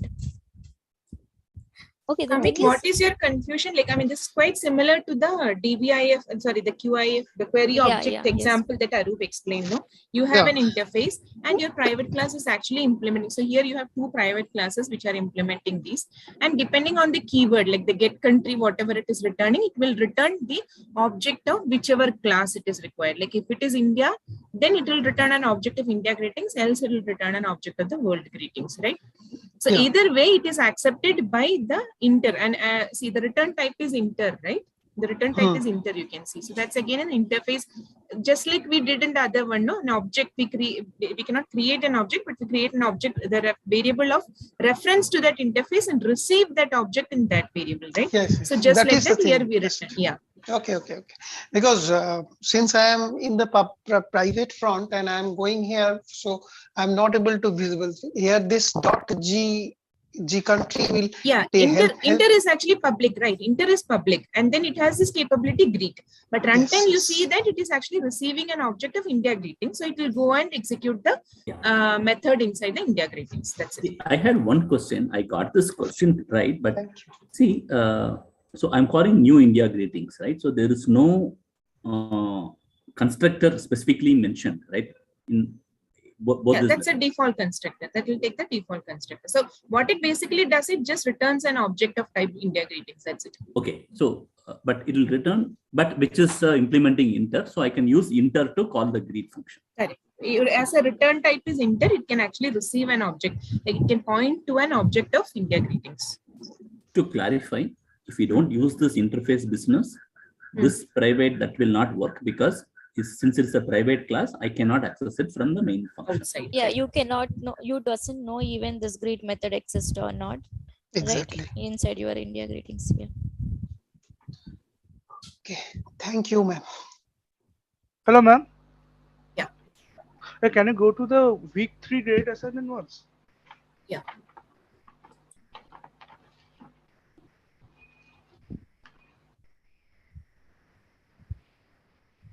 In question number 2, you can see the program that there are two methods, that public void sites, and in the subclass there is public int sites. And when the program will run, I think the compiler will try to override these int sites with void sites, because the return types are different, it will throw an error. And in the third question, it is asked what methods are new methods of the subclass. That int site method will not be created, I think, and it will throw an error. Then how can that does it throw an error? Does it throw an error? Yeah, yes, ma'am, it's throwing error. Can you just scroll up? Yeah, just 1 second. Yeah, here it is like in Pentagon is a child class of Polygon. So there is an insides method already there, right? Okay. Here it's okay. So what is the question? Sorry, I missed the question part. Okay. Which are the new methods? Okay, which are the new methods? So what is your answer and what is the answer? My answer is it will be only angle sum, because the sites method will not be created, I think. Only it will throw an error. in the child class. But both the options are correct. I think. Yeah, yes, you are, and yeah, whatever you told is correct. Yeah, it is throwing. Yeah, I have also checked this when you have someone has posted in the discussion the same doubt. Is it you? Yeah, yeah, it is throwing error like the case of void sites. Yeah, when we try to run this code, yeah, it is throwing error because it's trying to override the sites method. Sites method, yes. Yeah.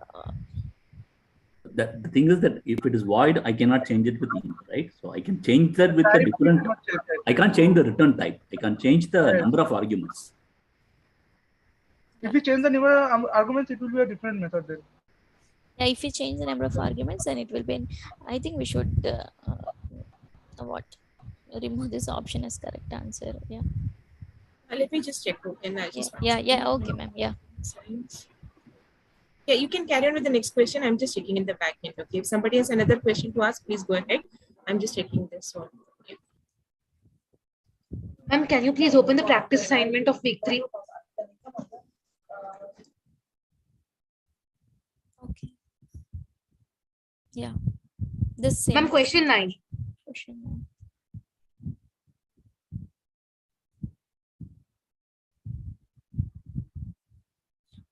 Okay, what's your doubt here?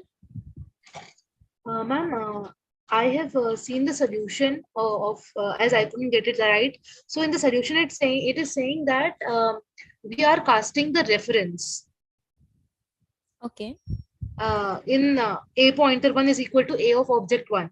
So ma'am, I couldn't understand what is meant by casting reference. So actually obj1 is referring to new B. That means is referring. I think Anand sir has explained this question, right, Anand sir? Yes. Yeah. Yeah, actually you see here, a ptr1 is equal to here obj1 is initialized with the subclass object, right? Here in the first statement in main method. Okay, here now obj1 is nothing but it contains which object? Subclass object. Okay, here you are downcasting it, typecast to what? Superclass. So even you typecasted it to the subclass. Okay, but at runtime, if you call any method using ptr1, then it is going to call from subclass only, because here obj1 is of type subclass, no? Or okay, can I? So basically, B is actually object 1 is actually pointing to a location, right, which contains a class of type B, which is an object of type B. So while object 1 could always be, it's declared as a type A, but is actually pointing to a location which is of type B. So a pointer 1 is equal to typecasted a of object 1 has no meaning, right? Like the a ptr1 is equal to a in parenthesis object 1 obj1 has no meaning. Yeah, it could be just obj1 also. That also should work actually. Yeah. Okay. But even you typecast it like this, whenever you call something, then it is going to call from the subclass only. So always this show method of this B object only will be called as it is an object of B. Only these are like you are referencing that object using A, that is the super class, and then you are referencing using that what you are down you are typecasting it to B, that is the child class. As it is A, as it is super class, it can hold that thing also. You are doing with the same class, you are typecasting all time or every time. Only the show method of this B class will be called because it is an object of this class at the runtime. Yes. And then I think in the 3 pointer. Hello. I think he muted him. Okay.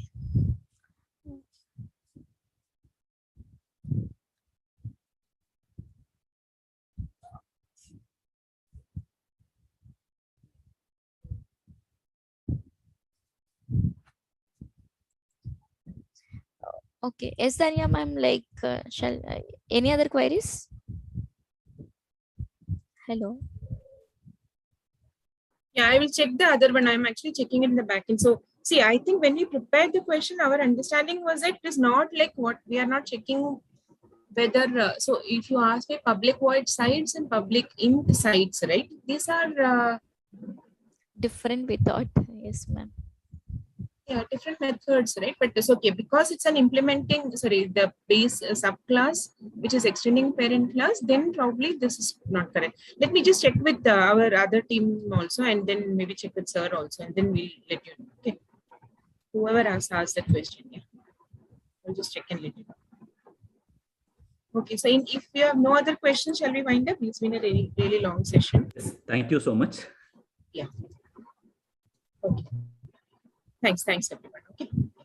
Thank you. Bye-bye. All the best, guys.